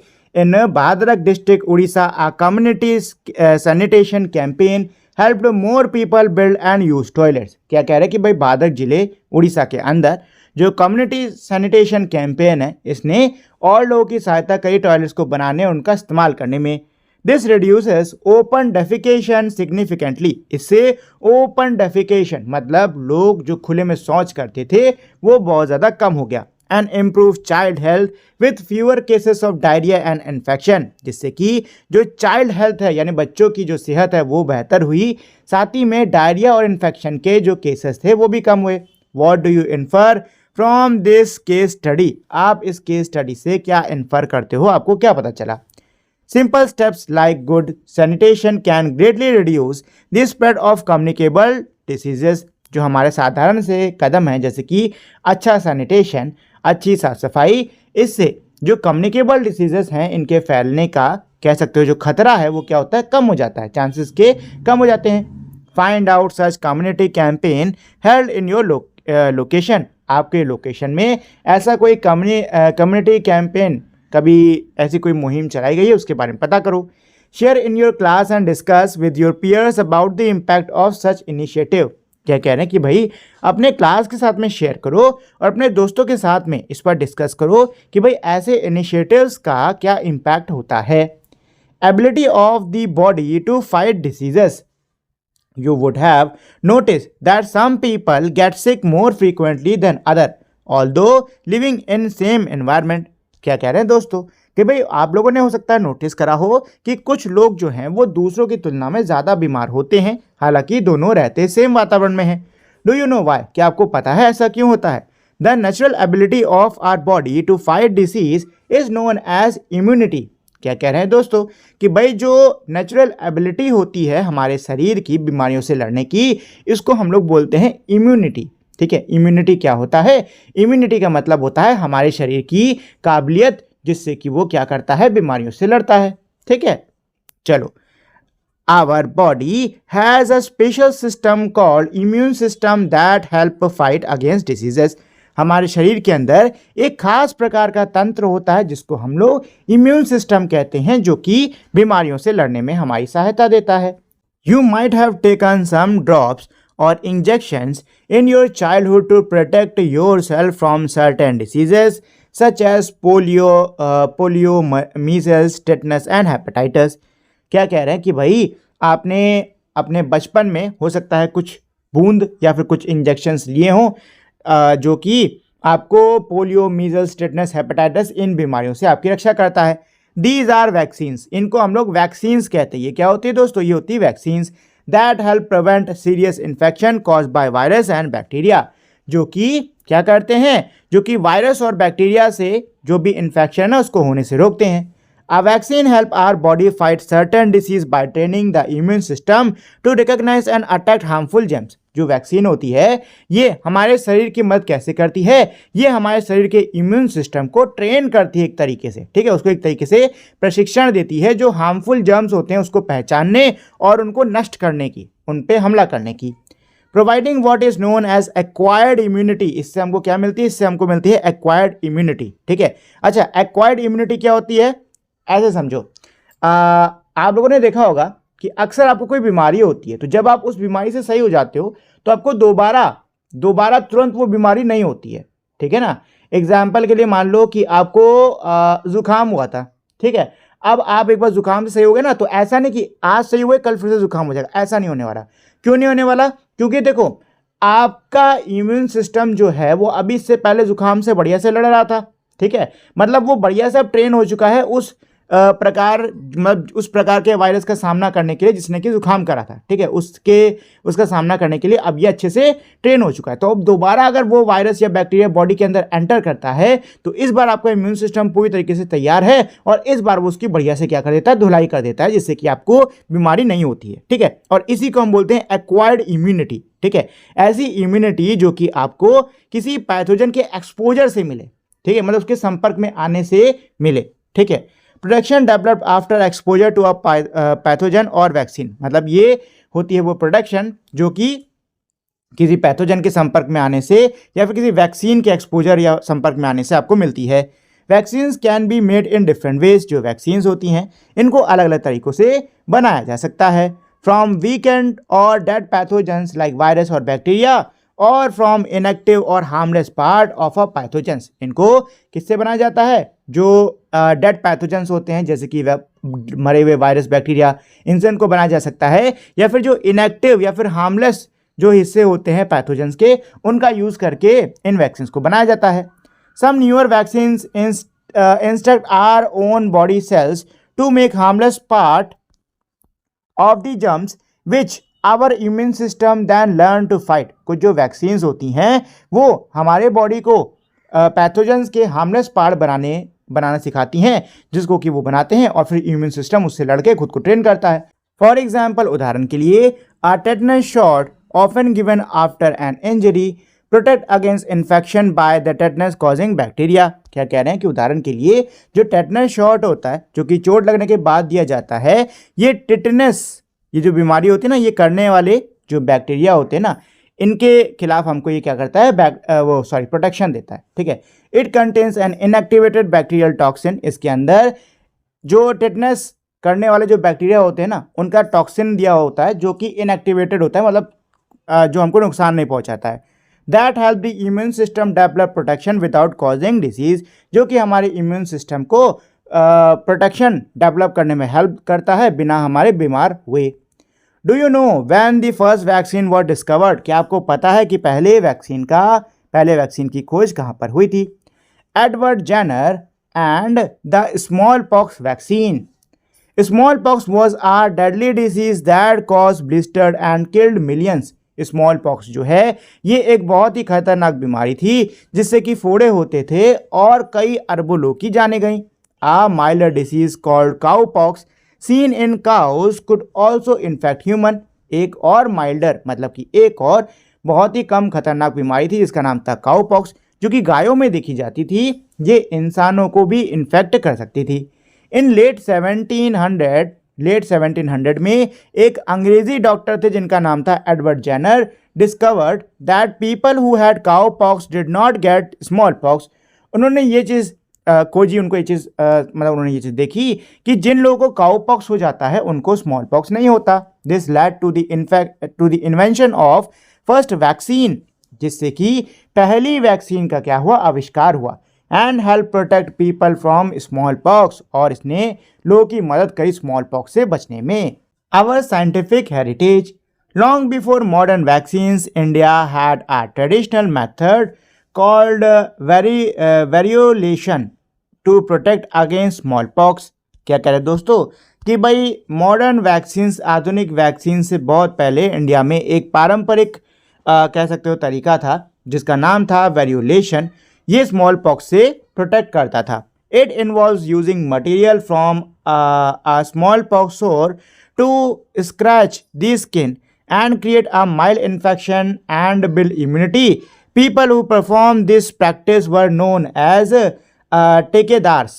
क्या कह रहे कि भाई इसमें क्या होता था कि जो स्मॉल पॉक्स का जो वो होता है, क्या बोलते हैं, फोड़ा होता है ना, उसका थोड़ा सा मटेरियल लेते थे, ठीक है, और उसको एक दूसरा व्यक्ति जिसको स्मॉल पॉक्स नहीं, उसके स्किन पर हल्के से उसको स्क्रैच कर देते थे, ठीक है, जिससे कि बहुत ही माइल्ड से इन्फेक्शन होता था, जिससे कि बॉडी की इम्यूनिटी जो है ना वो बिल्ड होती थी। और जो लोग इसको करा करते थे उसको ठेकेदार, उन लोगों को ठेकेदार बोला जाता था, ठीक है। चलो, थिंक लाइक अ साइंटिस्ट, वैज्ञानिक की तरीके से सोचो। तो ऑब्जर्वेशन, पहले आपको साइंटिस्ट के तरीके से ऑब्जर्वेशन करना है। जैसे कि जो जेनर है उन्होंने ऑब्जर्व करा कि जो मिल्क मेड्स हैं, मतलब जो दूध निकालने वाली हैं, जिनको कि काउ पॉक्स हो रखा था, उन्हें स्मॉल पॉक्स नहीं हुआ, ठीक है। Likely because the two virus are related, हो सकता है क्योंकि दोनों जो वायरस हैं वो किसी ना किसी तरीके से रिलेटेड हो। हाइपोथेसिस, तो इसको देखकर ये एक हाइपोथेसिस इन्होंने बनाई। Content in the pulse of cow pox blister protect the people from small pox, कि भाई काउ पॉक्स के ब्लिस्टर्स में जो पस है, ये पस के अंदर मौजूद जो कंटेंट है ये जो है लोगों को स्मॉल पॉक्स से प्रोटेक्ट कर रहा है। एक्सपेरिमेंटेशन, इसके बाद में एक्सपेरिमेंटेशन शुरू करने हैं। He tested this by injecting cowpox sap into a boy who later showed no illness when exposed to small pox. इसके लिए क्या करा इन्होंने, काउपॉक्स, किसी काउपॉक्स जिस भी गाय को हो रखा था उसका इन्होंने थोड़ा सा सैप लिया और एक लड़के में उसको इंजेक्ट करा, ठीक है, और कुछ समय बाद इन्होंने उसी बच्चे को स्मॉल पॉक्स भी दिया, मतलब उससे एक्सपोज करा, लेकिन कोई भी बीमारी उस बच्चे में नहीं हुई। तो रिजल्ट क्या हुआ, he found that people who were infected with cow pox sap were now resistant to small pox. इन्होंने ये पाया कि जिन लोगों को काउ पॉक्स के सैप के साथ में इन्फेक्ट करा गया था, अब उन्होंने बॉडी में रेजिस्टेंस बना लिया है स्मॉल पॉक्स को लेकर, ठीक है। एप्लीकेशन, भाई एप्लीकेशन इसका यही था कि मास वैक्सीनेशन करा गया, जिससे कि दुनिया भर से ये जो काउ पॉक्स है पूरी तरीके से एरेडिकेट हो गया, इनकी ये गायब हो गया, नष्ट हो गया। Vaccines are one of the most effective way to protect people of all ages from infants to the elderly against many serious diseases. क्या इसका मतलब कि जो वैक्सीन्स होती हैं ये एक बहुत ही असरदार तरीका है, हर उम्र के लोग, फिर वो चाहे बच्चे हों बड़े हों, मतलब बच्चों से लेकर बड़े तक, हर उम्र के लोगों को प्रोटेक्ट करने का, कई सारी गंभीर बीमारियों से बचाने का बहुत ही असरदार तरीका होता है vaccines. They help prevent illness, ये बीमारी होने से बचाते हैं, मतलब बीमारी होने से रोकने में ये सहायता देते हैं। Reduce the spread of infection, infection को फैलने से कम करते हैं।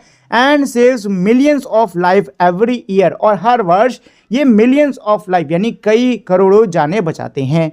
It is important to remember that vaccines are preventive not curative. ये ध्यान में रखना बहुत ही ज़रूरी है कि जो वैक्सीन्स होती हैं ये प्रिवेंटिव हैं, यानी कि ये सिर्फ रोकथाम का काम करती हैं। क्यूरेटिव यानी कि ये कोई इलाज नहीं है, ठीक है, ये सिर्फ आपको बीमार होने से बचा सकती हैं, कोई आपका इलाज नहीं है ये। They can help minimize serious diseases before they happen, बीमारी होने से पहले उसके होने के चांसेस को ये मिनिमाइज कम से कम कर सकते हैं। But do not treat them when someone is already sick, लेकिन अगर कोई बीमार हो गया है तो ये उस बीमारी को ट्रीट नहीं कर सकते हैं। सम पीपल में फियर और डाउट वैक्सीन, कुछ लोग जो हैं उनको वैक्सीन पर बहुत ही शक होता है, वो वैक्सीन से काफ़ी ज़्यादा भयभीत होते हैं, डरते हैं। But scientist and doctors carefully test them for safety, लेकिन जो वैज्ञानिक हैं, जो डॉक्टर हैं, वो उनको सेफ्टी के लिए, सुरक्षा के लिए बहुत ही ध्यान से उस पर टेस्ट करते हैं। Getting vaccinated only not only protect you but also the people around you, vaccine लगवा लेना ये सिर्फ आपको ही नहीं बल्कि आपके आसपास के लोगों की भी रक्षा करता है। Ever heard of India's role in vaccine production? India is one of the world largest vaccine producer, Bharat जो है वो दुनिया का एक बहुत बड़ा वैक्सीन का उत्पादक है।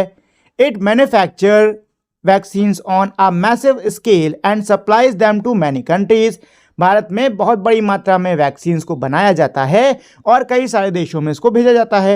Indian vaccine companies play a key role during the कोविड-19 पैंडेमिक, भारत की जो वैक्सीन की कंपनियां थी, इन्होंने एक बहुत ही महत्वपूर्ण भूमिका निभाई थी कोविड-19 के पैंडेमिक के दौरान। And continue to support global health effort, और दुनिया भर के हेल्थ के जो एफर्ट है उनको ये अब भी सपोर्ट करते आए हैं। बी ए साइंटिस्ट, तो दोस्तों यहाँ पर एक और साइंटिस्ट हैं, इनके बारे में भी जानते हैं। Doctor Maharaj Krishna Bhan was a well known Indian doctor and scientist, doctor Maharaj Krishna Bhan ये एक बहुत ही जाने माने डॉक्टर और भारतीय वैज्ञानिक हैं। As secretary of department of biotechnology he help promote science and innovation in India, ये डिपार्टमेंट ऑफ बायोटेक्नोलॉजी के सेक्रेटरी हैं, तो इन्होंने देश के अंदर विज्ञान और इनोवेशन को प्रमोट करने में बहुत हेल्प करी है।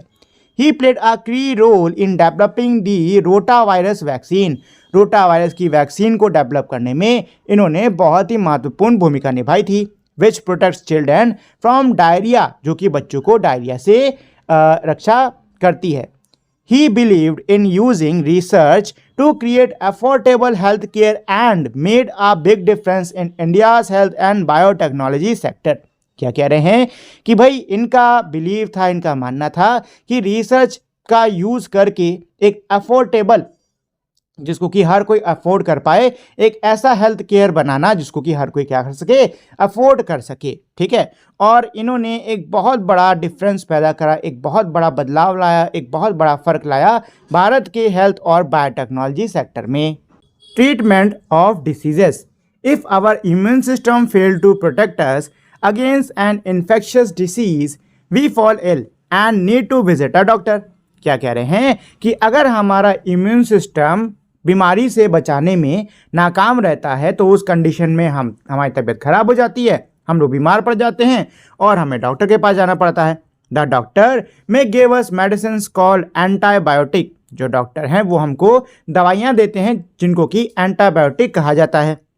Which kill the bacteria that might have cause the disease, और ये जो दवाइयाँ हैं ये उस बैक्टीरिया को मार देती हैं जिससे कि शायद बीमारी हुई हो। Antibiotics work only against bacterial infection because they target part of bacterial cell that are different from humans or other animal cells. Antibiotic जो हैं ये सिर्फ और सिर्फ बैक्टीरियल इन्फेक्शन के लिए ही काम करती हैं, क्योंकि ये उन बैक्टीरियाज को या फिर उन बैक्टीरियाज के उन पार्ट्स को टारगेट करती हैं जो कि ह्यूमन या फिर एनिमल सेल से क्या होते हैं, डिफरेंट होते हैं। They do not work against virus और डिसीज कॉज्ड बाय प्रोटोजोआ, ये वायरसेस और प्रोटोजोआ से होने वाली बीमारियों पर काम नहीं करती हैं। Think like a scientist, discovery of the first antibiotic penicillin. तो दोस्तों अब हम लोग जो पहली एंटीबायोटिक है जिसका नाम है पेनिसिलिन, उसकी खोज के बारे में इसमें पढ़ेंगे। Penicillin was discovered in 1928 by Alexander Fleming. Penicillin की जो डिस्कवरी है वो 1928 में अलेक्जेंडर फ्लेमिंग द्वारा करी गई थी। आ बैक्टीरियोलॉजिस्ट फ्रॉम लंदन, जो कि लंदन से एक बैक्टीरियोलॉजिस्ट थे। वाइल स्टडिंग हार्मफुल बैक्टीरिया, जब वो हार्मफुल बैक्टीरियाज को स्टडी कर रहे थे, नुकसान करने वाले बैक्टीरियाज को जब ये स्टडी कर रहे थे, he notice that a mould on a discarded petri dish stop the bacteria from growing. तो इन्होंने नोटिस करा कि एक डिस्कार्डेड, मतलब जिस पेट्री डिश को इन्होंने शोध करने के लिए यूज़ करा होगा तो उसको उन्होंने छोड़ दिया था, मतलब वो ऐसी साइड में पड़ी हुई थी तो उस पर ना फफूंद लग गया था। ठीक है। तो उन्होंने ये नोटिस करा कि भाई उस पेट्री डिश पे लगा हुआ जो मोल्ड है उसकी वजह से जो बैक्टीरिया है उसकी ग्रोथ क्या है, रुक गई है। He realise the mould released a substance that kill the bacteria. उनको ये आभास हो गया कि भाई मोल्ड ने कुछ ऐसा सब्सटेंस रिलीज करा है जिसकी वजह से बैक्टीरिया मर गया। This chance discovery led to the discovery of penicillin, the first antibiotic used to treat bacterial infection। और इसी चांस डिस्कवरी की वजह से क्या हुई, पेनिसिलिन की खोज हुई। ठीक है, जो कि पहली एंटीबायोटिक थी जो कि बैक्टीरियल इन्फेक्शन को ट्रीट करने के लिए जिसका यूज करा जाता था।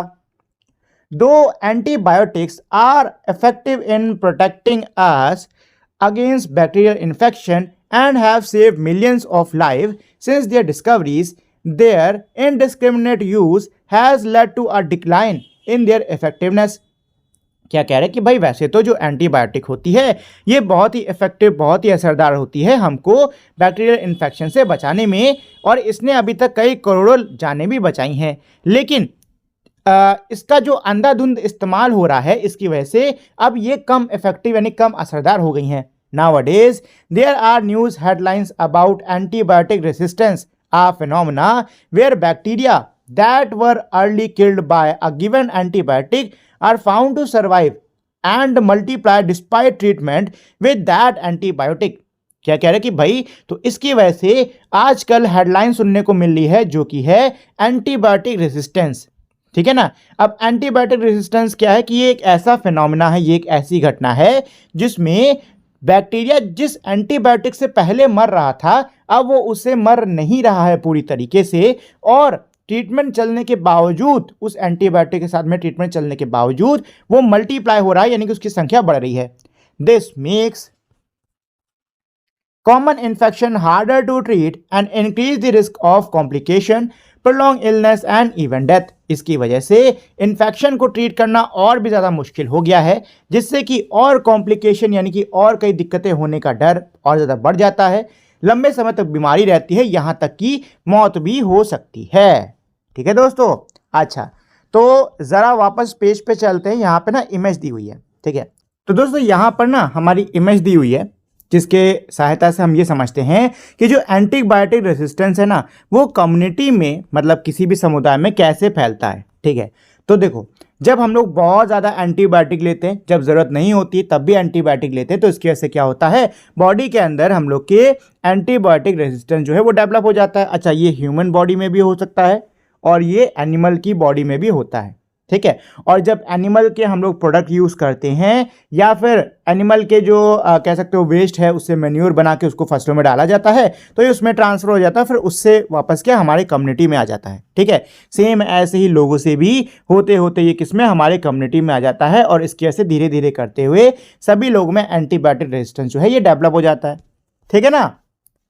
चलो, तो इसमें 3.7 आगे एक्टिविटी है, क्या कह रही है, study the infographic given in figure 3.5b।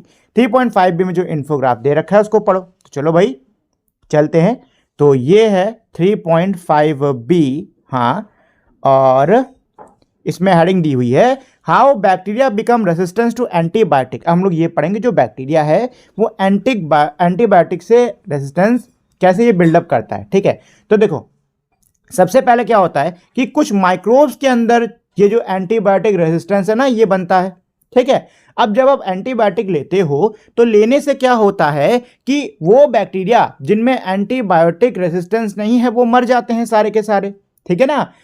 देखो हमारे बॉडी में ना गुड बैक्टीरिया भी मौजूद होते हैं। जब हम एंटीबायोटिक लेते हैं तो एंटीबायोटिक जो है वो उन गुड बैक्टीरियाज को भी मार देता है, मतलब जो बैक्टीरिया अभी तक इन सभी बैक्टीरियाज को रोक रहे थे वो भी मर गए, साथ में वो बैक्टीरिया भी मर गए जिनमें एंटीबायोटिक रेजिस्टेंस नहीं है। तो सीधी सी बात है, अब जो बैक्टीरियाज बचेंगे ये वो बैक्टीरियाज होंगे जिनमें एंटीबायोटिक रेजिस्टेंस है, और फिर अब यही बैक्टीरिया क्या होंगे, मल्टीप्लाई होंगे, इनकी संख्या बढ़ेगी, जिसकी वजह से हमारे बॉडी के अंदर एंटीबायोटिक रेजिस्टेंस वाले बैक्टीरिया की संख्या क्या होगी, ज़्यादा हो जाएगी। ठीक है, साथ ही में ये जो एंटीबायोटिक रेजिस्टेंस वाले बैक्टीरिया है ना ये अपने इस रेजिस्टेंस को बाकी जो मतलब दूसरे बैक्टीरिया होते हैं ना उनमें भी ट्रांसफर कर देते हैं।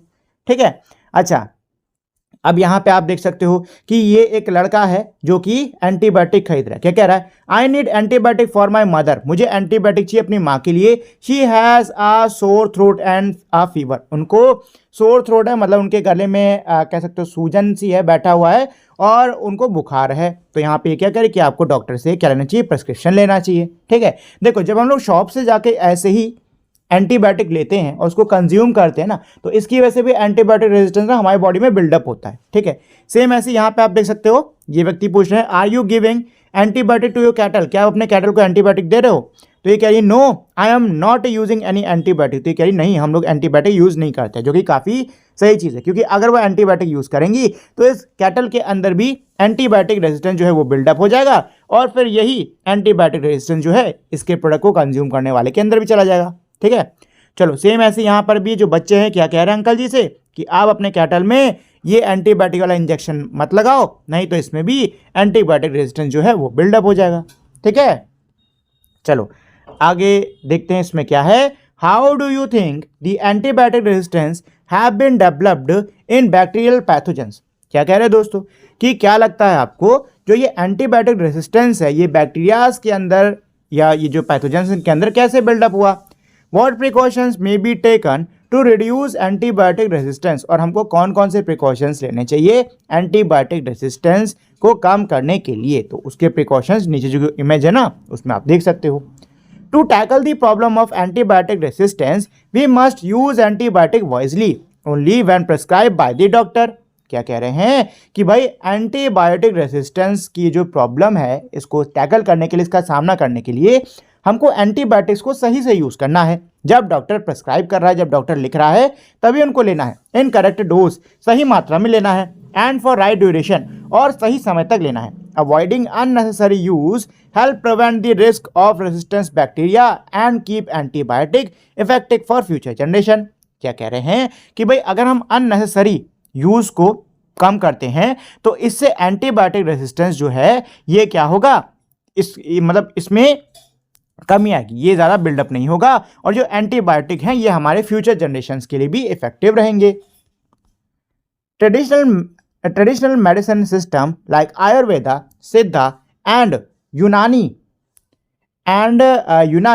Have been used in India for many years to manage common health problem. क्या कह रहे हैं कि जो पारंपरिक दवाइयों का जो तंत्र है, जैसे कि आयुर्वेद हो गया, सिद्ध हो गया और यूनानी हो गया, इसका इस्तेमाल भारत में कई वर्षों से किया जाता आ रहा है। जो कॉमन हेल्थ प्रॉब्लम होती है ना उनसे निपटने के लिए किया जा रहा है। They use natural substances like herbs oil, इनमें जो प्राकृतिक सब्सटेंस होते हैं जैसे कि जड़ी बूटियाँ, तेल and minerals for managing illness and promoting recovery. क्या कह रहे हैं कि भाई इन सिस्टम्स में हमारी जो जड़ी बूटियाँ हैं, ठीक है, जो तेल हैं, जो प्राकृतिक हमारे सब्सटेंस होते हैं जैसे कि जड़ी बूटी, तेल, इन सब का यूज़ होता है, साथ में मिनरल्स का यूज़ होता है बीमारी को मैनेज करने के लिए और जो रिकवरी है उसको बढ़ाने के लिए। And focus on a healthy lifestyle, इसमें जो हेल्दी लाइफस्टाइल है उस पर फोकस करा जाता है, मतलब एक स्वस्थ जीवन चक्र पे, जीवनचर्या पे फोकस करा जाता है और संतुलित आहार पर फोकस करा जाता है। While these systems can help in some conditions and are useful for everyday well-being, they may not be effective for all diseases and at all stages. क्या कह रहे हैं दोस्तों कि ये जो पूरा सिस्टम है ये कुछ कंडीशंस में तो काफ़ी हेल्पफुल, काफ़ी सहायक होता है, ठीक है ना, और हमारे रोज़मर्रा का जो जीवन है उसके लिए भी काफ़ी यूज़फुल है, लेकिन ये सभी बीमारियों के लिए और हर स्टेज की बीमारी के लिए इफेक्टिव नहीं होता। Therapies for non-communicable diseases focus on managing symptoms and improving quality of life through medication, lifestyle changes and rehabilitation. क्या कह रहे हैं कि भाई जो नॉन कम्युनिकेबल डिजीजेस की जो थेरेपीज होती हैं ये फोकस करी जाती हैं सिम्टम्स को मैनेज करने पर, ठीक है, आपकी जो लाइफ की क्वालिटी है उसको इम्प्रूव करने पर मेडिकेशंस के द्वारा, दवाइयों के द्वारा, और अपनी लाइफस्टाइल को चेंजेस करने पर, और रिहेबिलिटेशन यानी कि सही से बॉडी को रेस्ट, माइंड को रेस्ट देने पर, इन चीज़ों पर ये थेरेपीज जो होती हैं फोकस करती हैं। Early diagnosis and continuous care are key to control the disease progression and prevent complication. क्या कह रहे हैं कि भाई किसी भी बीमारी का पहले डायग्नोस कर लेना, मतलब उसको पहले से ही जांच लेना और उसकी शुरुआत से ही ध्यान देना बीमारी के बढ़ोतरी को रोकने की, बीमारी के बढ़ने को रोकने की, और भी आगे कोई दिक्कत ना हो उसको रोकने का एक बहुत ही अच्छा क्या है, उपाय है, ठीक है, बहुत ही अच्छा तरीका है, बहुत अच्छा उपाय है। तो ये था दोस्तों पूरा चैप्टर। चलिए अब जो इसमें स्नैपशॉट्स में मेरे कुछ पॉइंट दिए हुए हैं इनको पढ़ लेते हैं, ठीक है, उसके बाद में क्वेश्चन आंसर्स करेंगे। तो पहला पॉइंट क्या है कि भाई हेल्थ का मतलब क्या होता है कि आप फिजिकली, मेंटली और सोशली आप क्या हो, बढ़िया हो, ठीक है। और हेल्थ का मतलब सिर्फ ये नहीं कि बीमारी ना हो, इसका मतलब क्या है कि आप फिजिकली, मेंटली, सोशली तीनों तरीके से फिट हो। सेकंड पॉइंट क्या है, being happy help us to stay active and healthy. खुश रहने से हम एक्टिव रहते हैं, हेल्दी रहते हैं, हमारी जो हेल्थ है वो भी क्या बोलते हैं, वो भी बढ़िया रहती है, और हमारी जो अच्छी हेल्थ है वो हमारे मूड को क्या करती है, इंप्रूव करती है, ठीक है। हेल्थ और हैप्पीनेस जो है ये एक दूसरे से जुड़े हुए हैं, मतलब स्वास्थ्य और खुशी ये एक दूसरे से जुड़े हुए हैं। A disease affect the normal working of a body और माइंड। जो बीमारी होती है वो किसी भी शरीर और हमारे मन, हमारे दिमाग के नॉर्मल वर्किंग को इफेक्ट करती है। Symptoms are what we feel. Symptoms जो होते हैं, लक्षण जो होते हैं, ये वो होते हैं जो कि हमें महसूस होते हैं, जैसे कि दर्द होना, थकान होना। जबकि जो साइंस होते हैं वो क्या है, जिनको कि हम माप सकते हैं, जैसे कि बुखार या फिर रैश। नॉन कम्युनिकेबल डिसीजेज जैसे कि डायबिटीज़ और हार्ट से जुड़ी हुई बीमारियां जो हैं ये लाइफस्टाइल की वजह से और हमारे एनवायरमेंट्स के फैक्टर्स की वजह से ये होती हैं, जर्म्स की वजह से नहीं। They can often be prevented. इनको हम अक्सर क्या कर सकते हैं, प्रिवेंट कर सकते हैं, इनको हम रोक सकते हैं अपनी हेल्दी हैबिट्स, लाइफस्टाइल चेंजेस और रेगुलर एक्सरसाइजेस के द्वारा।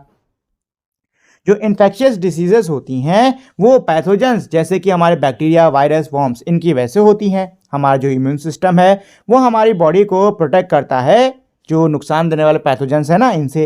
वैक्सीन जो है हमारे इम्यून सिस्टम को ट्रेन करता है इन बीमारियों से लड़ने, मतलब इन बीमारी करने वाले जो ये हैं माइक्रोब्स, इनसे लड़ने के लिए। और ये हमको कैसे ट्रेन करता है, जो डेड, कमज़ोर और जो हार्मलेस पार्ट होते हैं ना जर्म्स के, उनका यूज़ करके ये हमारे इम्यून सिस्टम को ट्रेन करता है ताकि हमें बीमारी ना हो। Diagnosis and treatment are important for managing and curing disease. क्या कह रहे हैं कि बीमारी को भांप लेना और उनकी जांच करके उनका इलाज करना ये हमारा बहुत ही महत्वपूर्ण है किसी भी बीमारी को मैनेज करने के लिए, उसको सही करने के लिए, ठीक है दोस्तों। चलिए, तो ये तो हमारे थे कुछ पॉइंट्स। तो चलिए दोस्तों अब हम लोग इसके क्वेश्चन आंसर्स को करना शुरू करते हैं।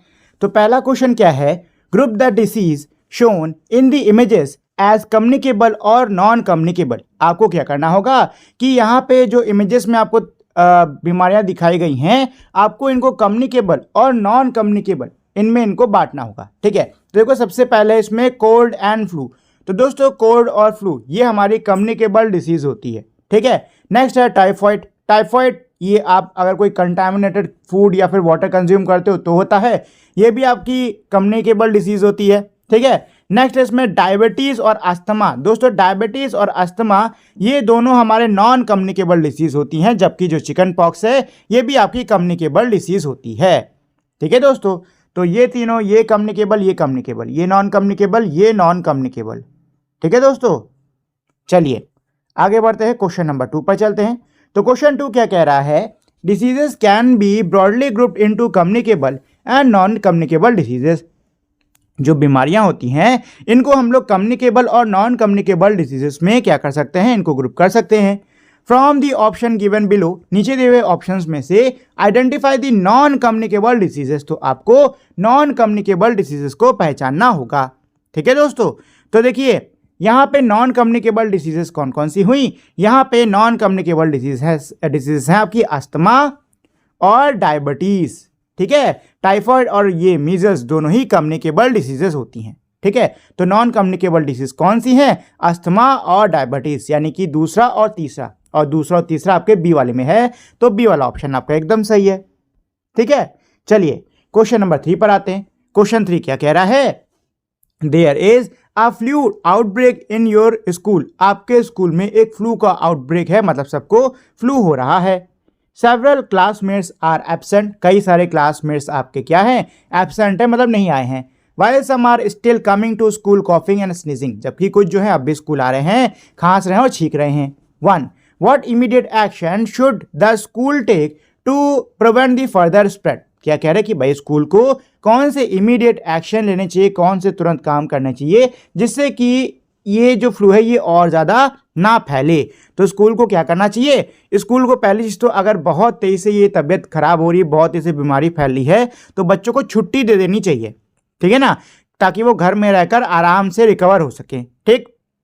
क्लासरूम साफ सूफ होना चाहिए, हाइजीन अच्छे से मेंटेन होनी चाहिए, ठीक है। इसके अलावा हैंड सैनिटाइजर्स, मास्क, इन सब का भी यूज़ कर सकते हैं स्कूल में, ठीक। चलो सेकंड क्या कह रहा है, if your classmates who shares the bench with you start showing symptoms of the flu, how can you respond in a considered way without being rude और हर्टफुल। क्या कह रहे हैं कि अगर आपका क्लासमेट जिसके साथ में आप बेंच शेयर करते हो, मतलब आपके सीट पर बैठने वाला जो बच्चा है, अगर वो फ्लू के सिम्टम्स दिखा रहा है, ठीक है, तो आप कैसे रिस्पॉन्ड करोगे जो कि ज़्यादा रूड ना हो, ठीक है। तो कैसे रिस्पॉन्ड करोगे, तो देखो पहली चीज़ तो अगर आपके आसपास बैठा कोई बच्चा, आपके बगल में बैठने वाला बच्चा, उसको आपको लग रहा है कि इसको जुकाम है, तो पहले तो उससे कहो कि भाई तुम डॉक्टर को दिखा लो, ठीक है। स्कूल में कोई डॉक्टर है उसको दिखा दो, नहीं तो उसको बोलो कि घर पे रहे, ठीक है ना। और उससे डायरेक्ट कांटेक्ट मत करो, ठीक है ना, डायरेक्ट कांटेक्ट मत करो। जैसे कि क्या बोलते हैं, उसके सामान को यूज़ मत करो, ठीक। मतलब ये है कि कुल मिला के थोड़ी बहुत प्रिकॉशन दूरी रखो, क्योंकि देखो फ्लू ऐसी बीमारी होती है ना जो कि बहुत ईजिली हो जाती है, ठीक है। तो फ्लू के मामले में अगर आप चाहते हो कि आपको फ्लू ना हो, तो आपको भाई थोड़ा बहुत तो इसमें मतलब करना पड़ेगा, ठीक है ना, थोड़ी दूरी तो मेंटेन करनी पड़ेगी। चलिए थर्ड क्या कह रहा है, how can you protect your self and other from getting infected in this situation. ऐसे सिचुएशन में आप खुद को और बाकियों को कैसे प्रोटेक्ट कर सकते हो इन्फेक्ट होने से। तो देखिए ऐसे सिचुएशन में आप लोग क्या कर सकते हो, रेगुलरली अपने हाथों को साबुन से धो, ठीक है, और अपने चेहरे वहरे को मत छुओ, ठीक, गंदे गंदे हाथों से अपने चेहरे को मत छुओ। अगर कोई खांस रहा है, छींक रहा है, तो उसे थोड़ी दूरी बना के रखो, और अगर मास्क हो तो उसको पहन के रखो, ठीक है ना, वो आपकी काफ़ी ज़्यादा क्या करेगा, हेल्प करेगा, ठीक है दोस्तों। चलिए क्वेश्चन 4 पर चलते हैं। क्वेश्चन 4 क्या कह रहा है, your family is planning to travel to another city where malaria is prevalent. आपका जो परिवार है वो दूसरे शहर में जाने का प्लान कर रहा है जहाँ पे मलेरिया जो है बहुत ज़्यादा फैला हुआ है। पहला क्या है, what precaution should you take before, during and after the trip. आपको ट्रिप से पहले, ट्रिप के दौरान और ट्रिप के बाद में कौन से प्रिकॉशंस को लेना चाहिए। तो देखो ट्रिप से पहले आप डॉक्टर से संपर्क कर लो, ठीक है, और अगर डॉक्टर कह रहे हैं तो कोई एंटी मलेरिया मेडिसिन अपने साथ में लेते जाना, ठीक है। ट्रिप के दौरान कहीं पे भी आप सो तो मच्छरदानी का यूज़ करो, या फिर मच्छर भगाने वाली जो चीज़ें हैं ना उनका यूज़ करो, और पूरे अपने शरीर को ढक के रखो ताकि मच्छर ना काट पाए। और ट्रिप के बाद में अगर आपको कोई सिम्टम्स नज़र आते हैं तो तुरंत आपको डॉक्टर को दिखाना होगा, ठीक है। चलिए सेकंड वाले पर आते हैं। सेकंड क्या कह रहा है, how can you explain the importance of mosquito net और रिपेलेंट टू योर सिबलिंग। आप अपने सिबलिंग्स यानी कि आप अपने भाई बहनों को जो मच्छरदानी होती है और जो मच्छर भगाने वाली जो चीज़ें होती हैं, इनकी इंपॉर्टेंस कैसे एक्सप्लेन करोगे, कैसे समझाओगे, ठीक है। तो देखो आप उनको समझाओगे कि मच्छरदानी से और रेपेलेंट से जो मच्छर है वो दूर रहेगा, और क्योंकि मच्छरों से मलेरिया होता है तो अगर मच्छर दूर रहेंगे तो आपको मलेरिया भी नहीं होगा, आप लोग स्वस्थ रहोगे और आराम से अपनी ट्रिप को एंजॉय कर पाओगे, ठीक है।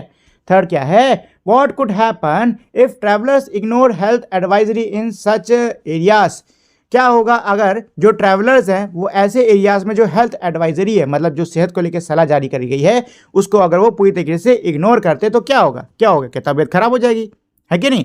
अगर आप ऐसे जाओगे बिना कोई हेल्थ एडवाइजरी फॉलो करे हुए तो आपको भी मलेरिया हो सकता है और आप इसको और फैला सकते हो, ठीक है ना। और अगर तबीयत खराब होगी ट्रिप के दौरान तो भाई आपका ट्रिप भी बेकार, ठीक है। चलिए दोस्तों क्वेश्चन नंबर 5 पर चलते हैं। क्वेश्चन 5 क्या कह रहा है, your uncle has started smoking just to fit in with his friends. आपके अंकल ने स्मोकिंग करना मतलब सिगरेट पीना शुरू कर दिया है ताकि वो अपने दोस्तों के साथ में फिट हो सके। Even though it is well known that smoking can seriously harm health and even cause death. ये सबको पता, अच्छे से पता है कि स्मोकिंग से यानी धूम्रपान से बहुत ज़्यादा सेहत पर बुरा असर पड़ता है, यहाँ तक कि मृत्यु भी हो सकती है। पहला क्या है, what would you say to him to make him stop without being rude. आप उनसे क्या कहोगे बिना रूड हुए, मतलब बिना ऐसा ना लगे कि आप बदतमीजी से बोल रहे हो, तो आप उनसे क्या कहोगे कि वो जो है सिगरेट विगरेट थोड़ा छोड़ दें, ठीक है।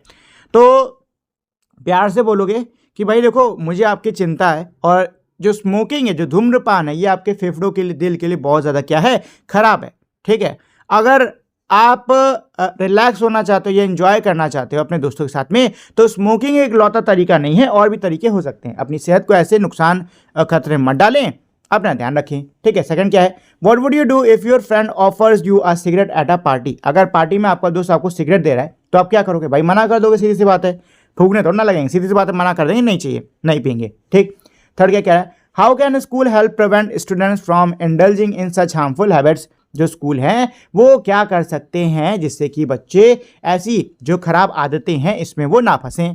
तो इसके लिए स्कूल क्या कर सकते हैं, तो देखो स्कूल जो है वो एजुकेशन फैला सकते हैं, ठीक है, अवेयरनेस फैला सकते हैं स्मोकिंग को लेकर, ठीक है ना, इनकरेज कर सकते हैं कि जो बच्चे हैं वो इन सब में ना पड़े। ठीक है, इसके अलावा डॉक्टर को इनवाइट कर सकते हो, या इससे पहले जो मतलब खूब धूम्रपान किया करते जिन्होंने करना छोड़ दिया, ऐसे लोग को इनवाइट कर सकते हो ताकि वो आके इसके जो हेल्थ रिस्क होते हैं ना उसके बारे में बताएं।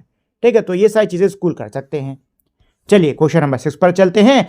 तो क्वेश्चन 6 क्या कह रहा है, Sania claims to her friend Vinita that antibiotic can cure any infection, so we don't need to worry about diseases. Sania जो है वो अपनी दोस्त विनीता से कह रही कि जो एंटीबायोटिक होते हैं वो किसी भी इन्फेक्शन को सही कर सकती हैं, तो हमें बीमारियों के बारे में चिंता नहीं करनी चाहिए। What question can Vinita ask her to help Sania understand that her statement is incorrect? बताइए कि विनीता कौन से सवाल सानिया से पूछ सकती है जैसे कि सानिया को समझ में आ जाए कि उसका जो स्टेटमेंट है वो इनकरेक्ट है यानी कि गलत है।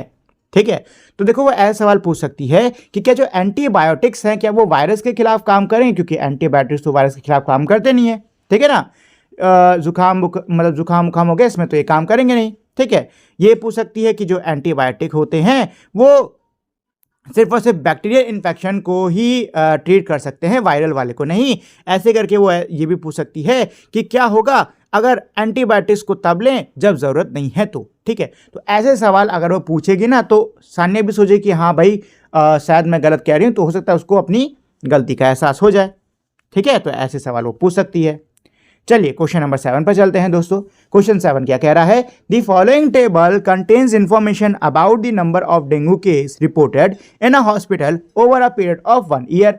ये जो हमारी टेबल दी हुई है इसमें एक अस्पताल की रिपोर्ट है कि एक अस्पताल में कितने डेंगू के केसेस आए हैं। ठीक है ना, 1 साल तक की है ये। तो यहाँ पे आप देख सकते हो कि भाई पहले महीने यानी जनवरी में 10 केस हैं। ठीक है, दूसरे महीने यानी फरवरी में 12 केस हैं, मार्च में 15, अप्रैल में 18, मई में 22, जून में 40, जुलाई में 65, अगस्त में 65, सितंबर में 65, अक्टूबर में 30, नवंबर में 30 और दिसंबर में कितने 20। दोस्तों देख सकते हो सबसे ज़्यादा जुलाई, अगस्त, सितंबर इन 3 महीनों में जो डेंगू है वो सबसे ज़्यादा फैला है, और सबसे कम कब है, सबसे कम है जनवरी में। ठीक है, चलो तो नेक्स्ट इसमें क्या कह रहे हैं, make a bar graph of number of cases on Y axis and the month on X axis. आपको क्या करना होगा, बार ग्राफ बनाना होगा जिसमें नंबर ऑफ केसेस को आप वाई एक्सिस पे रखना और महीनों को आप एक्स एक्सिस पे रखना। ठीक है, critically analyse your finding and answer the following. आपने जो ग्राफ बनाया उसको अच्छे से एनालाइज करो। ठीक है, और इनका जवाब दो। पहला क्या है, इन विच 3 मंथ्स वर दी डेंगू केसेस हाईएस्ट। बताइए कौन से 3 महीनों में ये जो डेंगू के केसेस थे ना ये हाईएस्ट थे, सबसे ज़्यादा थे। तो सबसे ज़्यादा कब है दोस्तों, तो ये है आपके जुलाई, अगस्त, सितंबर में। हाँ, जुलाई, अगस्त, सितंबर में। ठीक है, इन 3 महीनों में सबसे ज़्यादा केसेस थे। In which month were the case lowest, सबसे कम किस में है, तो सबसे कम है दोस्तों आपके जनवरी में। कब थे, जनवरी में। ठीक है, थर्ड क्या है, what natural or environmental factor during the peak month might contribute to the increase in the dengue cases। क्या कह रहे हैं कि भाई जिन महीनों में सबसे ज़्यादा डेंगू के केसेस आए हैं तो बताइए उन महीनों में कौन से नेचुरल या इन्वायरमेंट फैक्टर्स जो हैं वो इसकी बढ़ोतरी में हो सकता है, मतलब हो सकता है इसकी बढ़ोतरी में जो कारण हो। ठीक है, तो देखो ये जो महीने हैं ना ये होते हैं बारिश के। ठीक है, बारिश खूब होती है, पानी जगह जगह पर रुकता है जिससे कि जो मच्छर है ना वो ब्रीड बहुत करते हैं।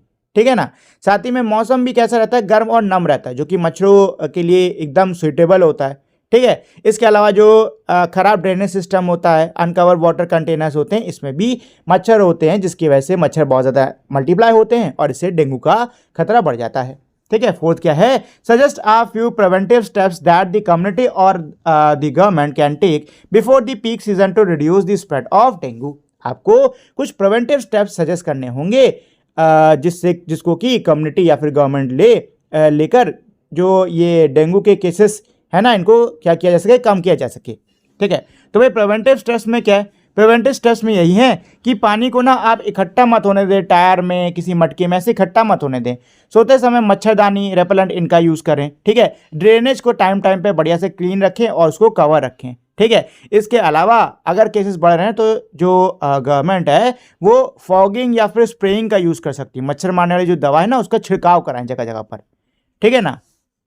चलो क्वेश्चन नंबर 8 पर चलते हैं। क्वेश्चन 8 क्या कह रहा है दोस्तों? Imagine you are in charge of school health campaign. कल्पना करो कि आप स्कूल हेल्थ कैंपेन के क्या हो, इंचार्ज हो। What key message would you use to reduce communicable and non communicable diseases. क्या कह रहे हैं कि कम्युनिकेबल और नॉन कम्युनिकेबल दोनों ही बीमारियों को कम करने के लिए आप कौन से की मैसेजेस का यूज करोगे। तो भाई की मैसेजेस क्या दे सकते हो आप कि भाई हाथ को रेगुलरली साफ करो, अपने सराउंडिंग को साफ रखो, नाक और मुंह को कवर करो जब खांसो छींको, स्वस्थ खाओ, जंक फूड भूल जाओ, और जो मीठे मीठे जो ड्रिंक्स होते हैं ना उसको बिल्कुल मत पियो, कसरत करो रोज, नींद पाओ अच्छे से, जो धूम्रपान है, अल्कोहल है, इन सबको बिल्कुल भी कंज्यूम मत करो, और टाइम पर अपनी वैक्सीनेशन करवाओ, ठीक है। ऐसे करके आप पॉइंट्स डाल सकते हो उसमें। चलिए क्वेश्चन नंबर 9 पर आते हैं। It is recommended that we should not take an antibiotic for a viral infection like a cold, cough और a flu. Can you provide the possible reason for this recommendation. क्या कह रहे हैं दोस्तों कि ये रेकमेंड किया जाता है कि हम लोग वायरल इन्फेक्शन जैसे कि जुकाम, खांसी, फ्लू, इसके लिए हम लोग एंटीबायोटिक ना लें। क्या आप इसका कोई पॉसिबल रीजन दे सकते हो? तो दोस्तों पॉसिबल रीजन क्या है? पॉसिबल रीजन ये है कि एंटीबायोटिक सिर्फ और सिर्फ बैक्टीरियाज को मारता है, वायरसेस को नहीं, ठीक है। और ये जो बीमारियां हैं ये वायरस की वजह से होती हैं, ठीक है। तो ये बताओ जब ये बीमारियां ही नहीं हो रही हैं मतलब बैक्टीरिया से, तो आप एंटीबायोटिक लेके क्या करोगे? क्योंकि बैक्टीरिया तो है नहीं मारने के लिए, उल्टा आपके बॉडी के जो अच्छे बैक्टीरिया है ना वो मर जाएंगे, ठीक है ना दोस्तों। तो अगर बीमारी आपकी वायरस से हो रही तो एंटीबायोटिक बिल्कुल भी मत लो, इससे उल्टा आपको और नुकसान हो जाएगा, ठीक है। चलो 10 पर चलते हैं। Which diseases among the following may spread if drinking water get contaminated by the excrete from an infected person? क्या कह रहा है बताइए, इनमें से कौन सी बीमारी है जो कि फैल सकती है अगर पीने वाला पानी किसी इन्फेक्टेड व्यक्ति के एक्सक्रीट से, मतलब उसके वेस्ट से दूषित हो जाए तो यहाँ पे बीमारियों के नाम दिए हैं हेपेटाइटिस ए, ट्यूबरकुलोसिस, पोलियो, मेथिलिस्टिस, कॉलरा और चिकन पॉक्स। तो दोस्तों आंसर आएगा हेपेटाइटिस ए और कॉलरा। ये दोनों ही बीमारियां जो हैं ये दूषित पानी को पीने से फैलती हैं, ठीक है ना। अगर किसी व्यक्ति को बीमारियां हैं, उसने एक्सक्रीट करा है, किसी प्रकार का उसका कोई भी वेस्ट ड्रिंकिंग वाटर में मिक्स हो गया है, तो ये बीमारियां क्या है, जरूर फैल जाएंगी, ठीक है। तो हेपेटाइटिस ए और कॉलरा ये है इसका आंसर। चलिए क्वेश्चन नंबर 11 पर चलते हैं। क्या है? When our body encounter a pathogen for first time, the immune system response is generally low, but on exposure to the same pathogen again, the immune response by the body is much more compared to the first exposure. Why is it so? क्या कह रहे हैं कि जब भी हमारी body किसी pathogen को पहली बार किसी पैथोजन से उसका सामना होता है तो हमारी बॉडी का जो इम्यून सिस्टम है इसका रिस्पॉन्स क्या होता है, अक्सर काफ़ी धीरे होता है, ठीक है। लेकिन अगर सेम पैथोजन से फिर से हमारे बॉडी का सामना होता है तो इस बार जो इम्यून सिस्टम का हमारा रिस्पॉन्स है वो बहुत ही ज़्यादा तगड़ा होता है as compare to first time. ऐसा क्यों होता है? तो दोस्तों देखिए, बार बार हम लोगों ने इस चैप्टर में एक चीज़ पढ़ी हुई है कि कभी भी अगर आपकी कोई बीमारी होती है, ठीक है, तो फर्स्ट टाइम आपका इम्यून सिस्टम जो है जब उस बीमारी से लड़ेगा तो वो खुद को बढ़िया से ट्रेन कर लेगा, ठीक है, प्रशिक्षित कर लेगा कि अगर ये बीमारी दोबारा आई तो इसको पकड़ के हम धो देंगे, ठीक है ना। तो वही होता है, फर्स्ट टाइम आपके जो इम्यून सिस्टम है ना उसको थोड़ा समय लगता है बीमारी को पहचानने में, ठीक है, उसकी परख रख करने में, ठीक है ना। तो इसीलिए उसमें ज़्यादा टाइम लगता है। लेकिन सेकेंड टाइम अब जो है वो आपकी बॉडी तैयार है, ठीक है। तो जैसे ही सेकेंड टाइम वो पैथोजन फिर से आता है आपकी बॉडी का इम्यून सिस्टम पकड़ के उसको अच्छे से बजा देता है, ठीक है ना। क्यों? यही रीज़न है कि भाई आपका जो इम्यून सिस्टम है अब वो ट्रेन हो चुका है, ठीक है। तो ये इसका आंसर हो गया।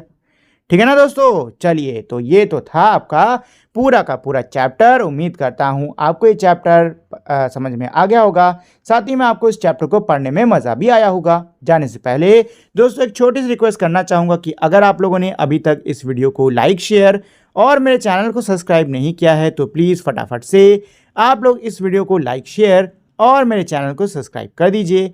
तो दोस्तों अब हम लोग मिलेंगे हमारी अगली वीडियो में, तब तक के लिए नमस्कार।